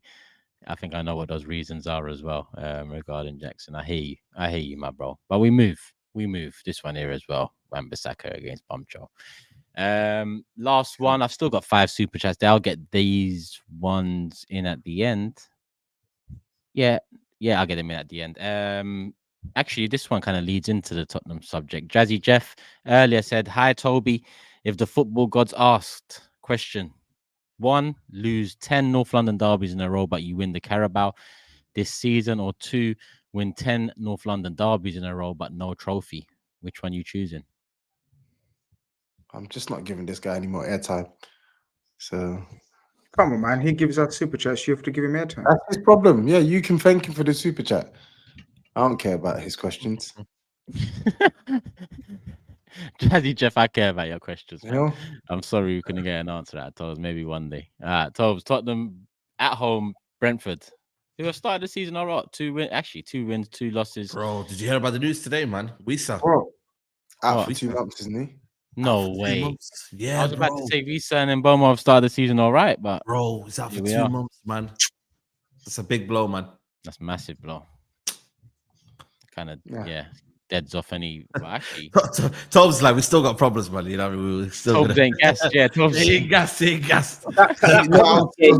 That Coventry game the other night, I came out the ground. I was listening to the Tottenham fans talking on the radio, mate. They were fuming. They were literally like, if he'd have lost that game, people was ready for him to be like gone. Yeah. A lot of people want a lot of Spurs. Well, I say a lot. A considerable amount of Spurs fans want him gone. They want him gone. Do you know what the best line on the radio was? Get on this. This guy said, "Do you know who he reminds me of?"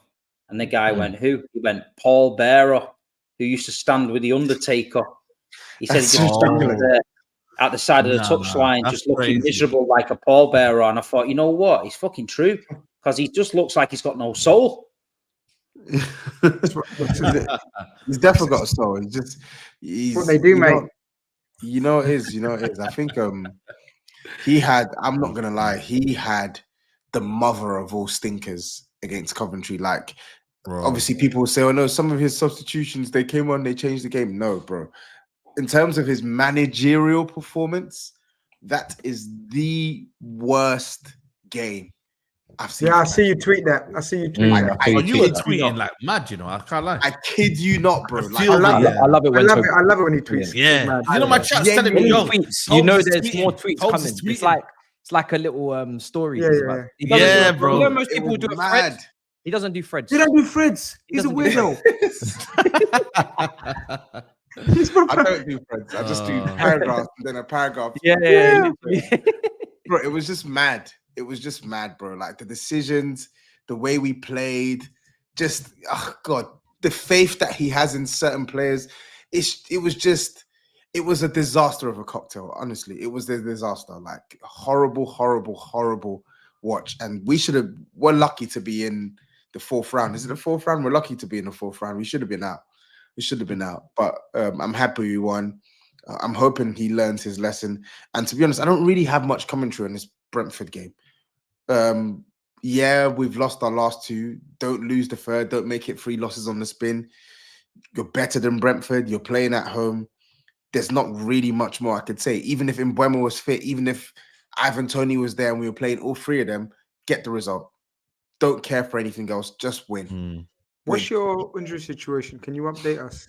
Because I know you've got a few injuries. I heard something about Werner's injured and Obe. It doesn't matter. Werner advantage if he's not. Werner injured. Well, I'm asking because I need to know, because that's like, you know what I mean. Werner injured.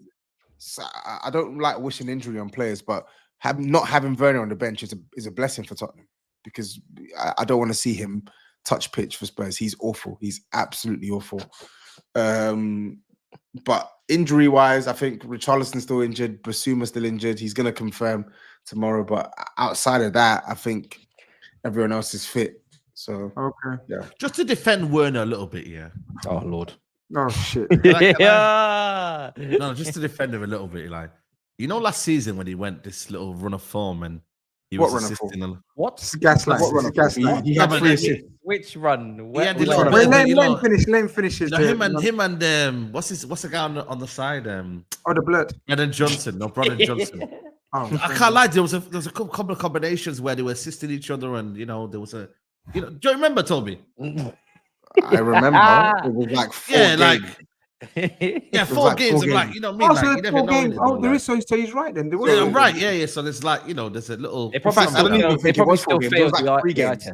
was literally this exact. Nah, same it was fixture more than last season. 3 games. I Yeah, remember. but did they fail the eye season. test and then just stick at the back post and get a couple? Bro, of Well, I times? mean, at the minute, the way that Ange is struggling, I think they could do with a bit of stat padding. Bro, if I'm being honest with in you. fact, it was They two are. games. It was Brentford at home and Yeah. Crystal Palace at home. It was 2 games. No, Listen, there was it at Palace- Wolves as well? Wolves when? I'm sure there was Wolves in there. But you won last minute as well at Wolves because you remember you We were lost you were. to Wolves at home. Was it lost? No, it was a different game then. I'm sure it was a different game. There must have Yeah, been. If Crystal it looked- Palace. But anyway, he had a little bit of a game. form. So I'm just saying, little stat pad session. You never know. You I just don't never know, care. so. There's no stat padding session Yeah. with him. He's terrible. Listen, Can't finish, can't cross. He's awful, and he's a shocking. He is the living embodiment of why Tottenham Hotspur are not a serious club. West Ham Genuinely, he away. is. Yeah. listen. He's the If living Tommy embodiment. T can win a Champions League with him, Ange Postecoglou, the attacking, Didn't Tell him, man. He won in coach, spite of him.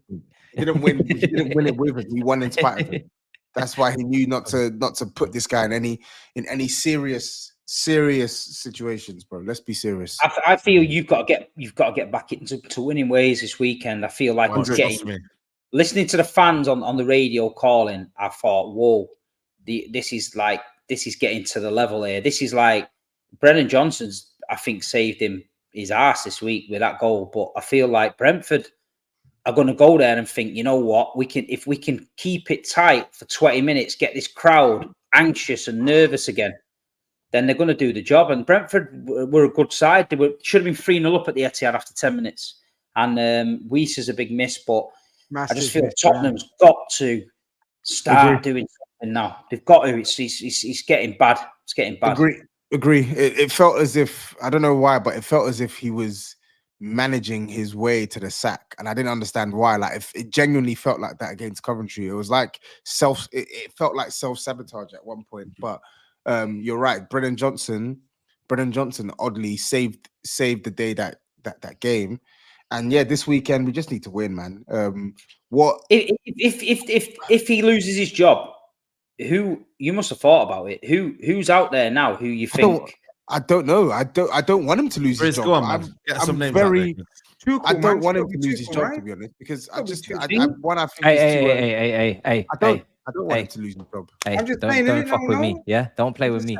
I'm just saying, no. Listen, if SAEED ever needs a manager and Klopp is back available, you want me to start playing games with you? Brendan Rodgers, has he got a job at the moment? That's more like it. Now we're talking. It's Celtic, man. They're flying. That's you see when you say that Spurs level. Now you're cooking. They're in Champions League, man, beating 5-1 and that. They're chilling, man. Now you're cooking something. So what is there then? Who else is there? Carrick? I said Carrick. This is why I feel like there's a distinctive lack of managers out there, and I feel like a lot of managers are getting extra time because there's literally no other option better than the ones you've got. You know, yeah. Give it Gareth Southgate. Give it Gareth Southgate.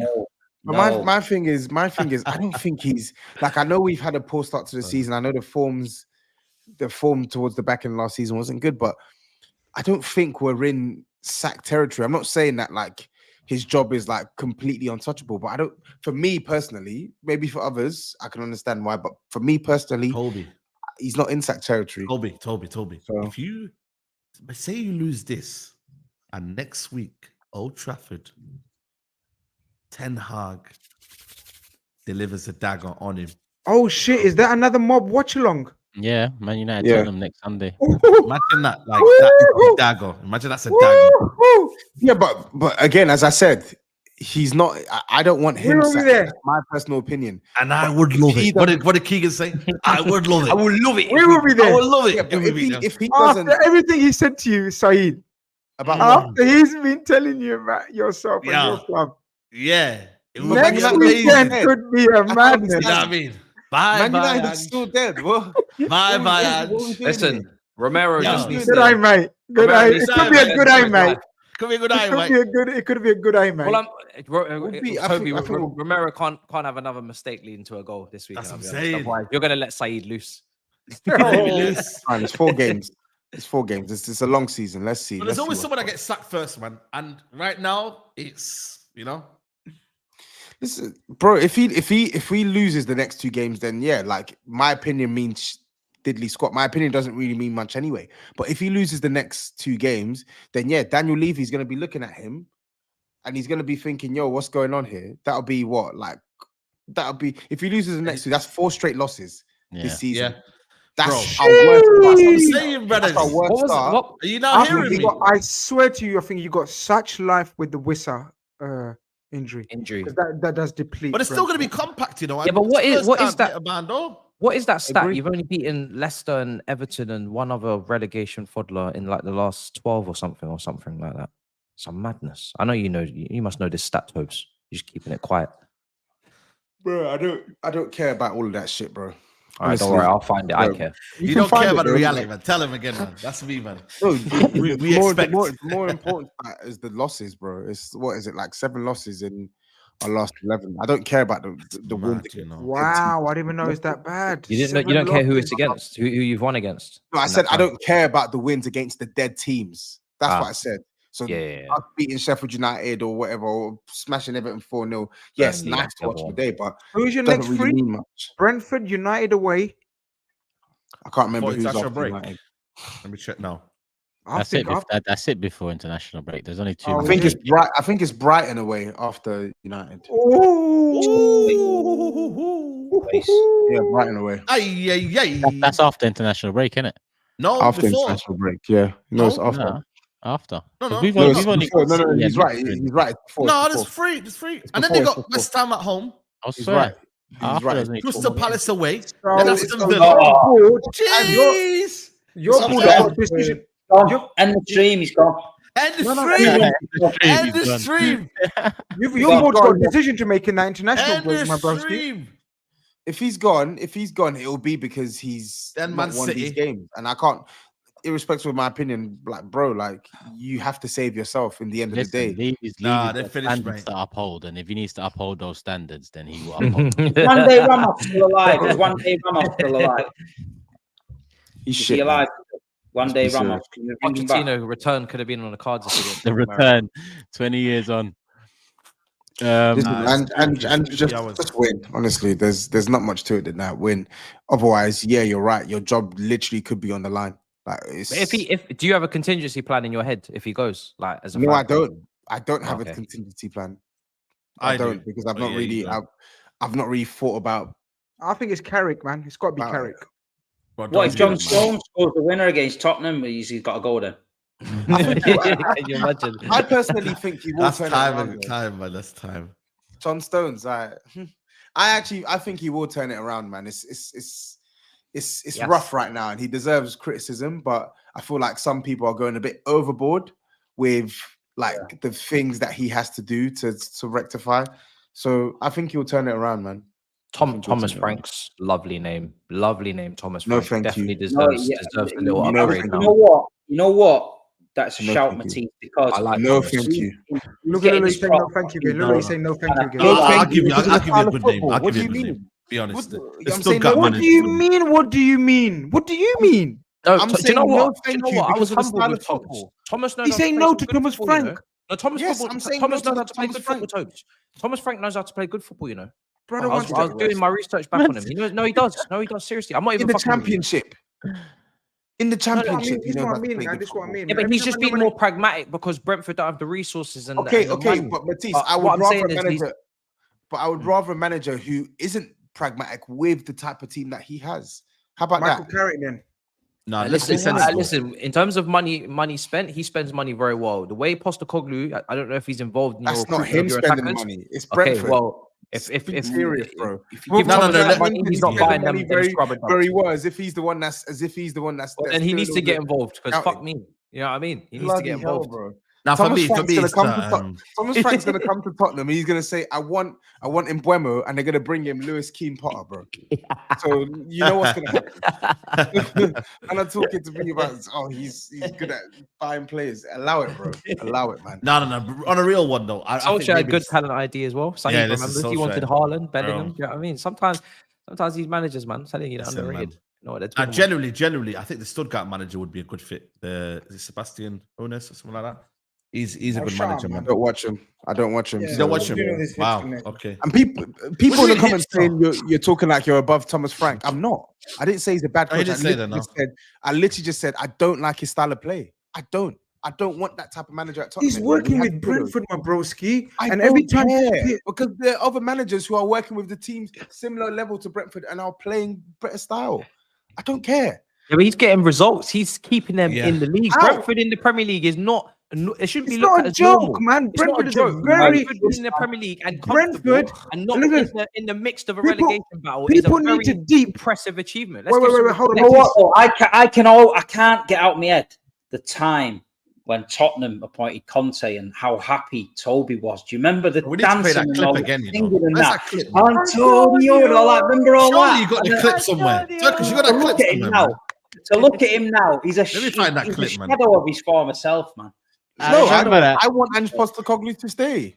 That man are telling me Thomas Frank. I don't want Thomas Frank. I'm just coming off a backup plan because I don't want. You know, guys, do we realize? I don't think we realize how. And no disrespect to Brentford fans in the chat, but Brentford is an absolute small club. Bless them. But honestly, it's a very small club. He's done fantastic things at Brentford to make them one of the most securest teams in the Premier League. Do we know what that means? In a league full of billionaires and millionaires, multi-millionaires, this guy, Thomas Frank, who knew about Thomas Frank?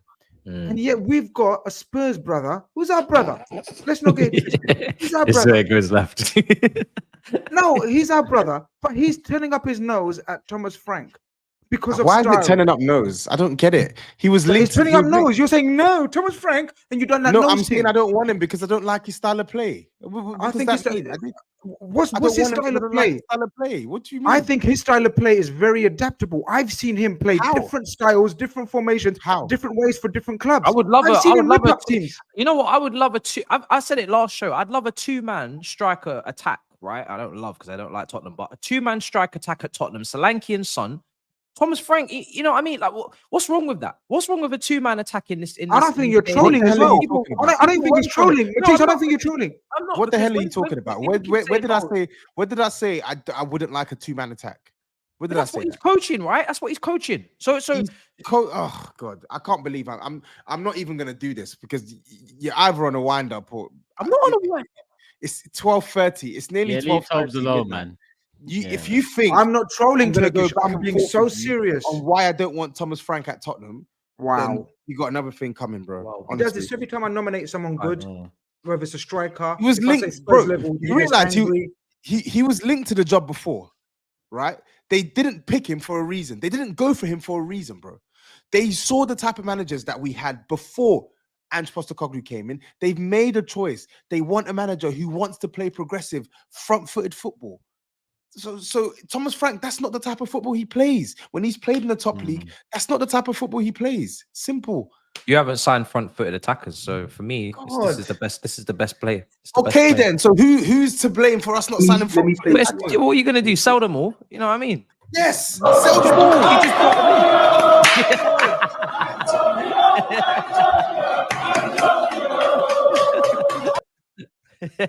Brilliant. Good thing, man. Legendary.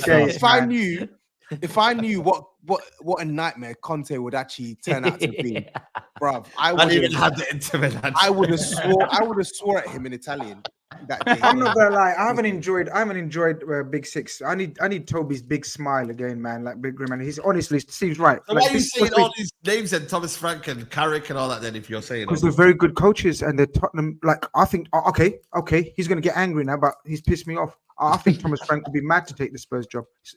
I hope don't take it. I hope he doesn't. I hope he doesn't. Suggested it, then said he'd be mad to take it.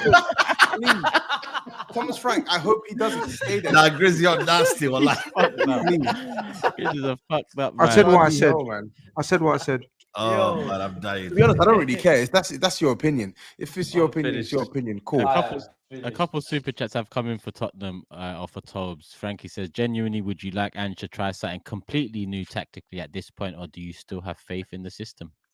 I'd like him to try something new, but it doesn't have to be completely new. This is what I've been saying the whole season. It doesn't have to be completely new. Just don't invert both fullbacks. Try something different. Stop subbing off Maddison. Switch up the type of midfielders you're playing. Like, put Son closer to goal. There's so many things he could do without compromising like his principles, man.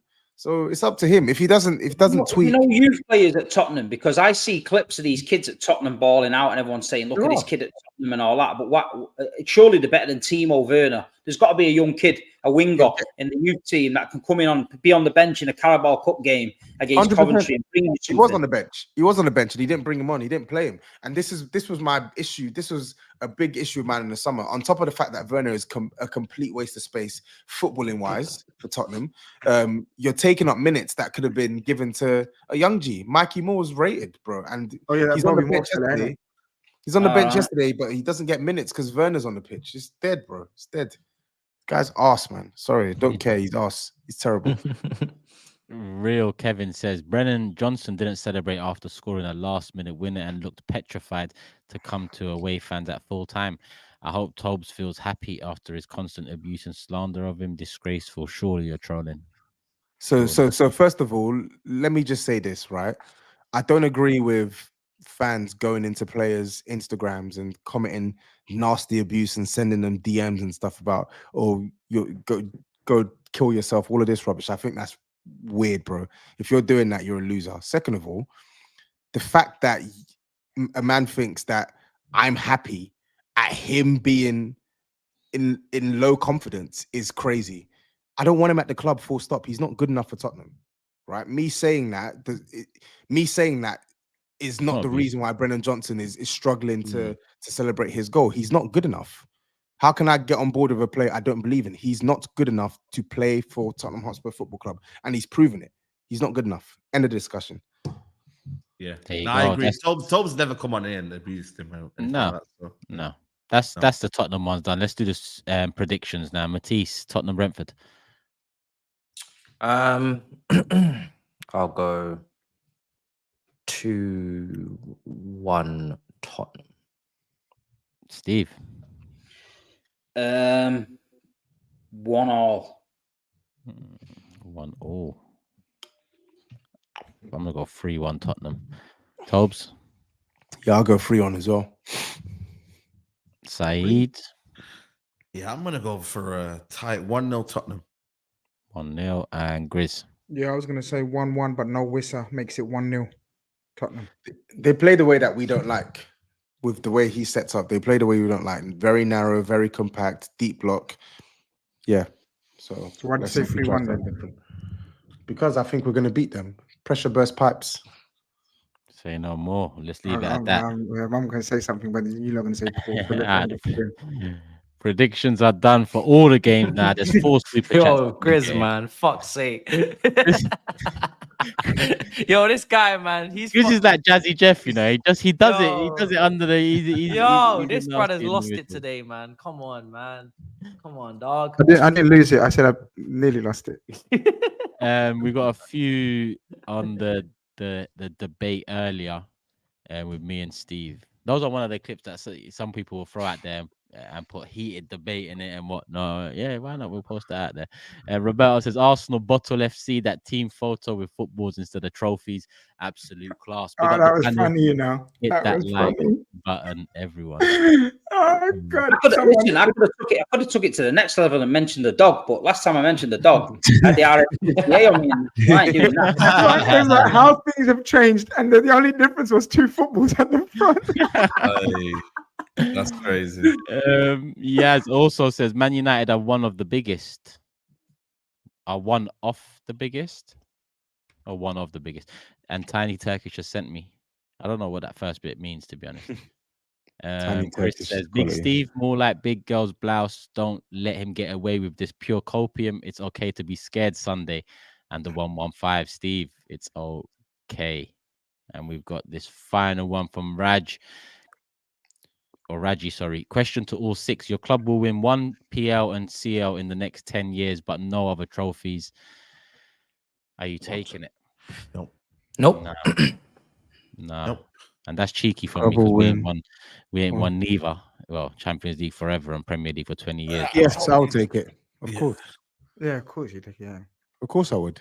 I agree 100%. Yeah, no one will argue that. Chelsea, hold on. You know the most interesting one out of this is Chelsea. You know that because I know they're built on trophies. But that's not That's not me taking that is me deeming that acceptable, or me deeming that what I'm aiming for, and it's not. So your sense of entitlement is it's not entitlement. Like... It's not entitlement. No. Are you taking a Liverpool fan? Hold on a second. Let me swing this back. As a Liverpool fan who's only seen one Prem in 30 years and one Champions, are you taking that? I'm considering it. That's what I'm saying. So I'm not entitled. Like you shouldn't be. Yeah, he's taking it. Taking that. You shouldn't be considering I'm considering it. But FSG's done a madness, so it's fine. But you know what? You got listen. Look at the ratio. SAEED just snatching it and running away with it. I don't know why he said no. SAEED's gone off screen and ran. But I'm talking about sense of entitlement of Chelsea fans. That's where I'm coming from. Considering you guys are in so much trouble off the pitch, and I don't like that mentality though. Do you know how long? Do you know how long 10 years is? 10 years. Exactly, man. You lot just. He didn't say 5. He said 10. He said 10 years, bro. I don't like that mentality. I will be 30. Nearly 38 years old, and you're come on, brother, please. Come on, I think Chelsea. Hold on. Two big dog trophies. That though. 2 big dog trophies. That. Yeah, I think Chelsea. Steve, they're saying it. Like change it around a bit. In 10 years, you could win 3 Carabao Cups and 2 FA Cups, so you win 5 trophies. Or in 10 years, you win the Prem and the Champions League. Or the Champions League. I can't believe what they're saying. Steve, they're saying it like so many different teams have won the league and Champions League in the last 10 years. I think in 10 years' time, if someone could guarantee that, I think 99% of the teams are taking that. Mentality is Man United have won a Europa League once in that period, FA Cup twice in that period, and a League Cup twice in that period. Are you really telling me you're not going to swap that for one Premier League and a Champions League? Yeah, but he doesn't want to have what he had in the last 10 years. That's the whole point. That's what you guys are missing. The mentality is in the gutter. The mentality is in the gutter. But he's getting better than what he's had in the last 10 years. I get it for you as a Tottenham fan. He's not being disrespect. No, but the thing is, of course, it's going to be better. They've been horrendous. They've been nowhere near the level of their football club for the last 10 years. But Liverpool, massive football club, biggest club in England, considering taking 1 out of 10. What kind of mentality? I'm saying 2 out of 10. I'm saying another 2 major trophies. That will take us up to 7 Champions League, 10, and that will take us to 20 titles. 10 years. I'm trying to be realistic. I said I'll consider it. We've got a new manager. We all know new managers and new structures take. Are you going to win the Premier League in 10 years? In the next 10 years? That's my answer. I haven't given a yes or no. Yeah, I think my point was Chelsea are mad. We need 10 years. Yes, we need to. I don't know if we're going to, but I'm not aiming for 1. You scoffing and turning up your nose is that's.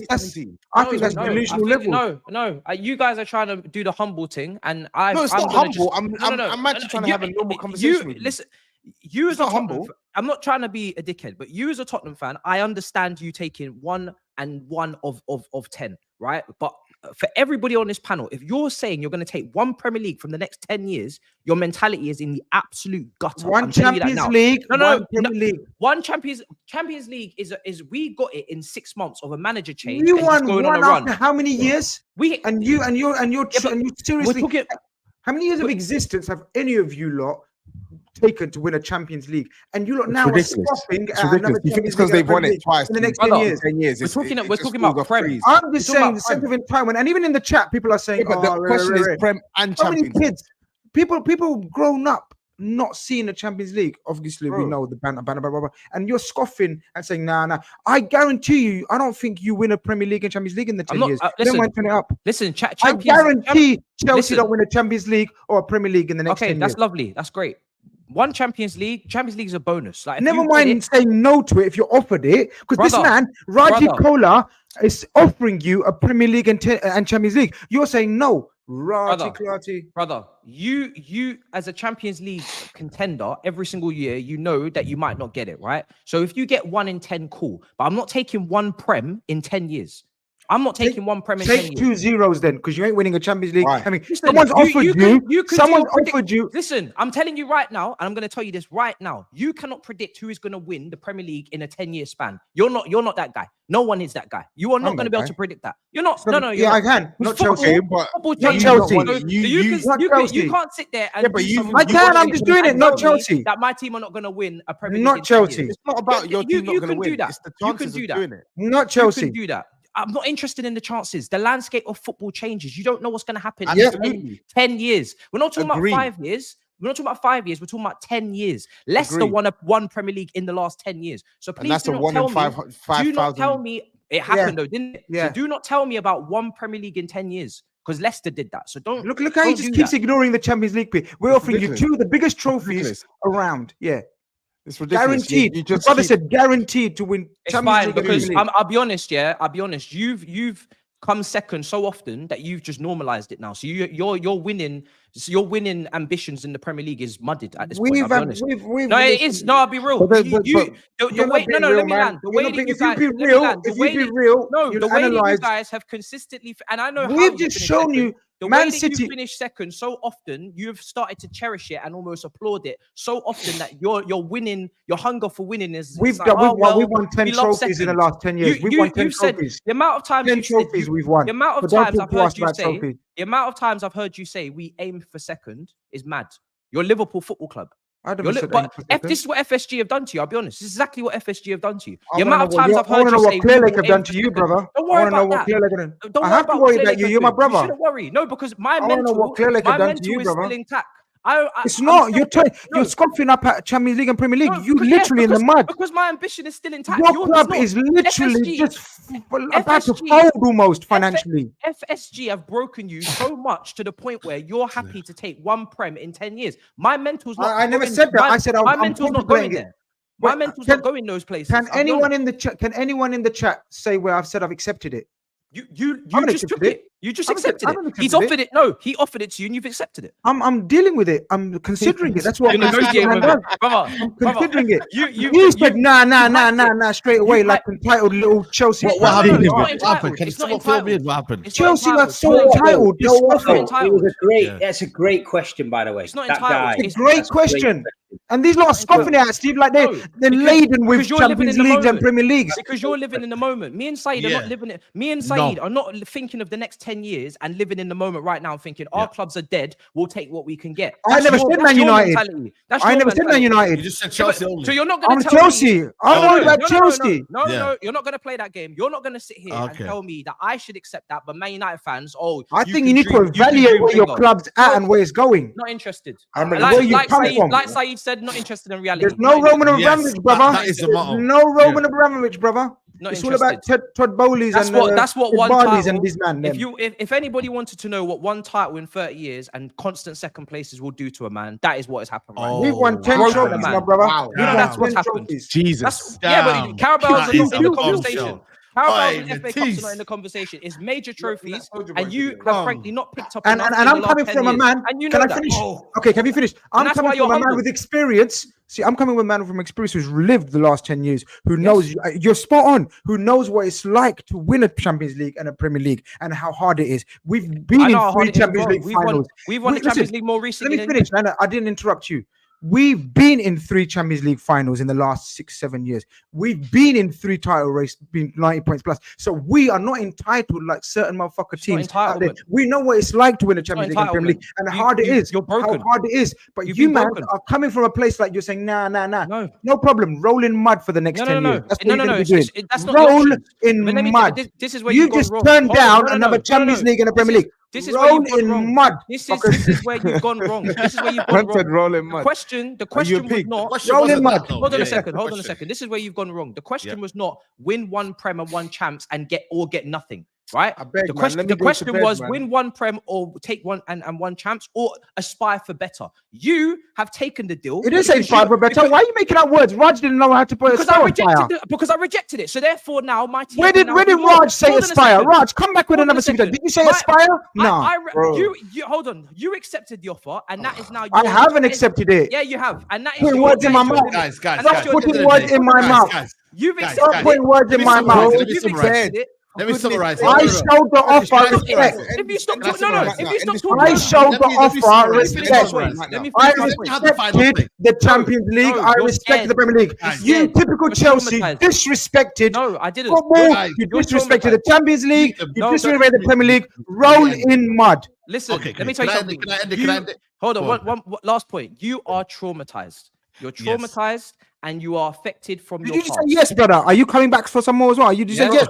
I'm coming. Let me finish. No, he just said yes. I'm coming for him now. He just say yes. Let me end the conversation, please.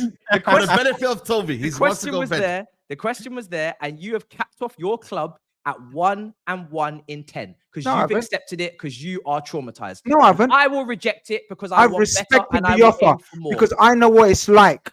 You're traumatized. You're scared. Okay, that's all it is, guys. I get it. After this one, I want Turkish to play the outro. Yeah, like Trent said, it means more. Roll the outro.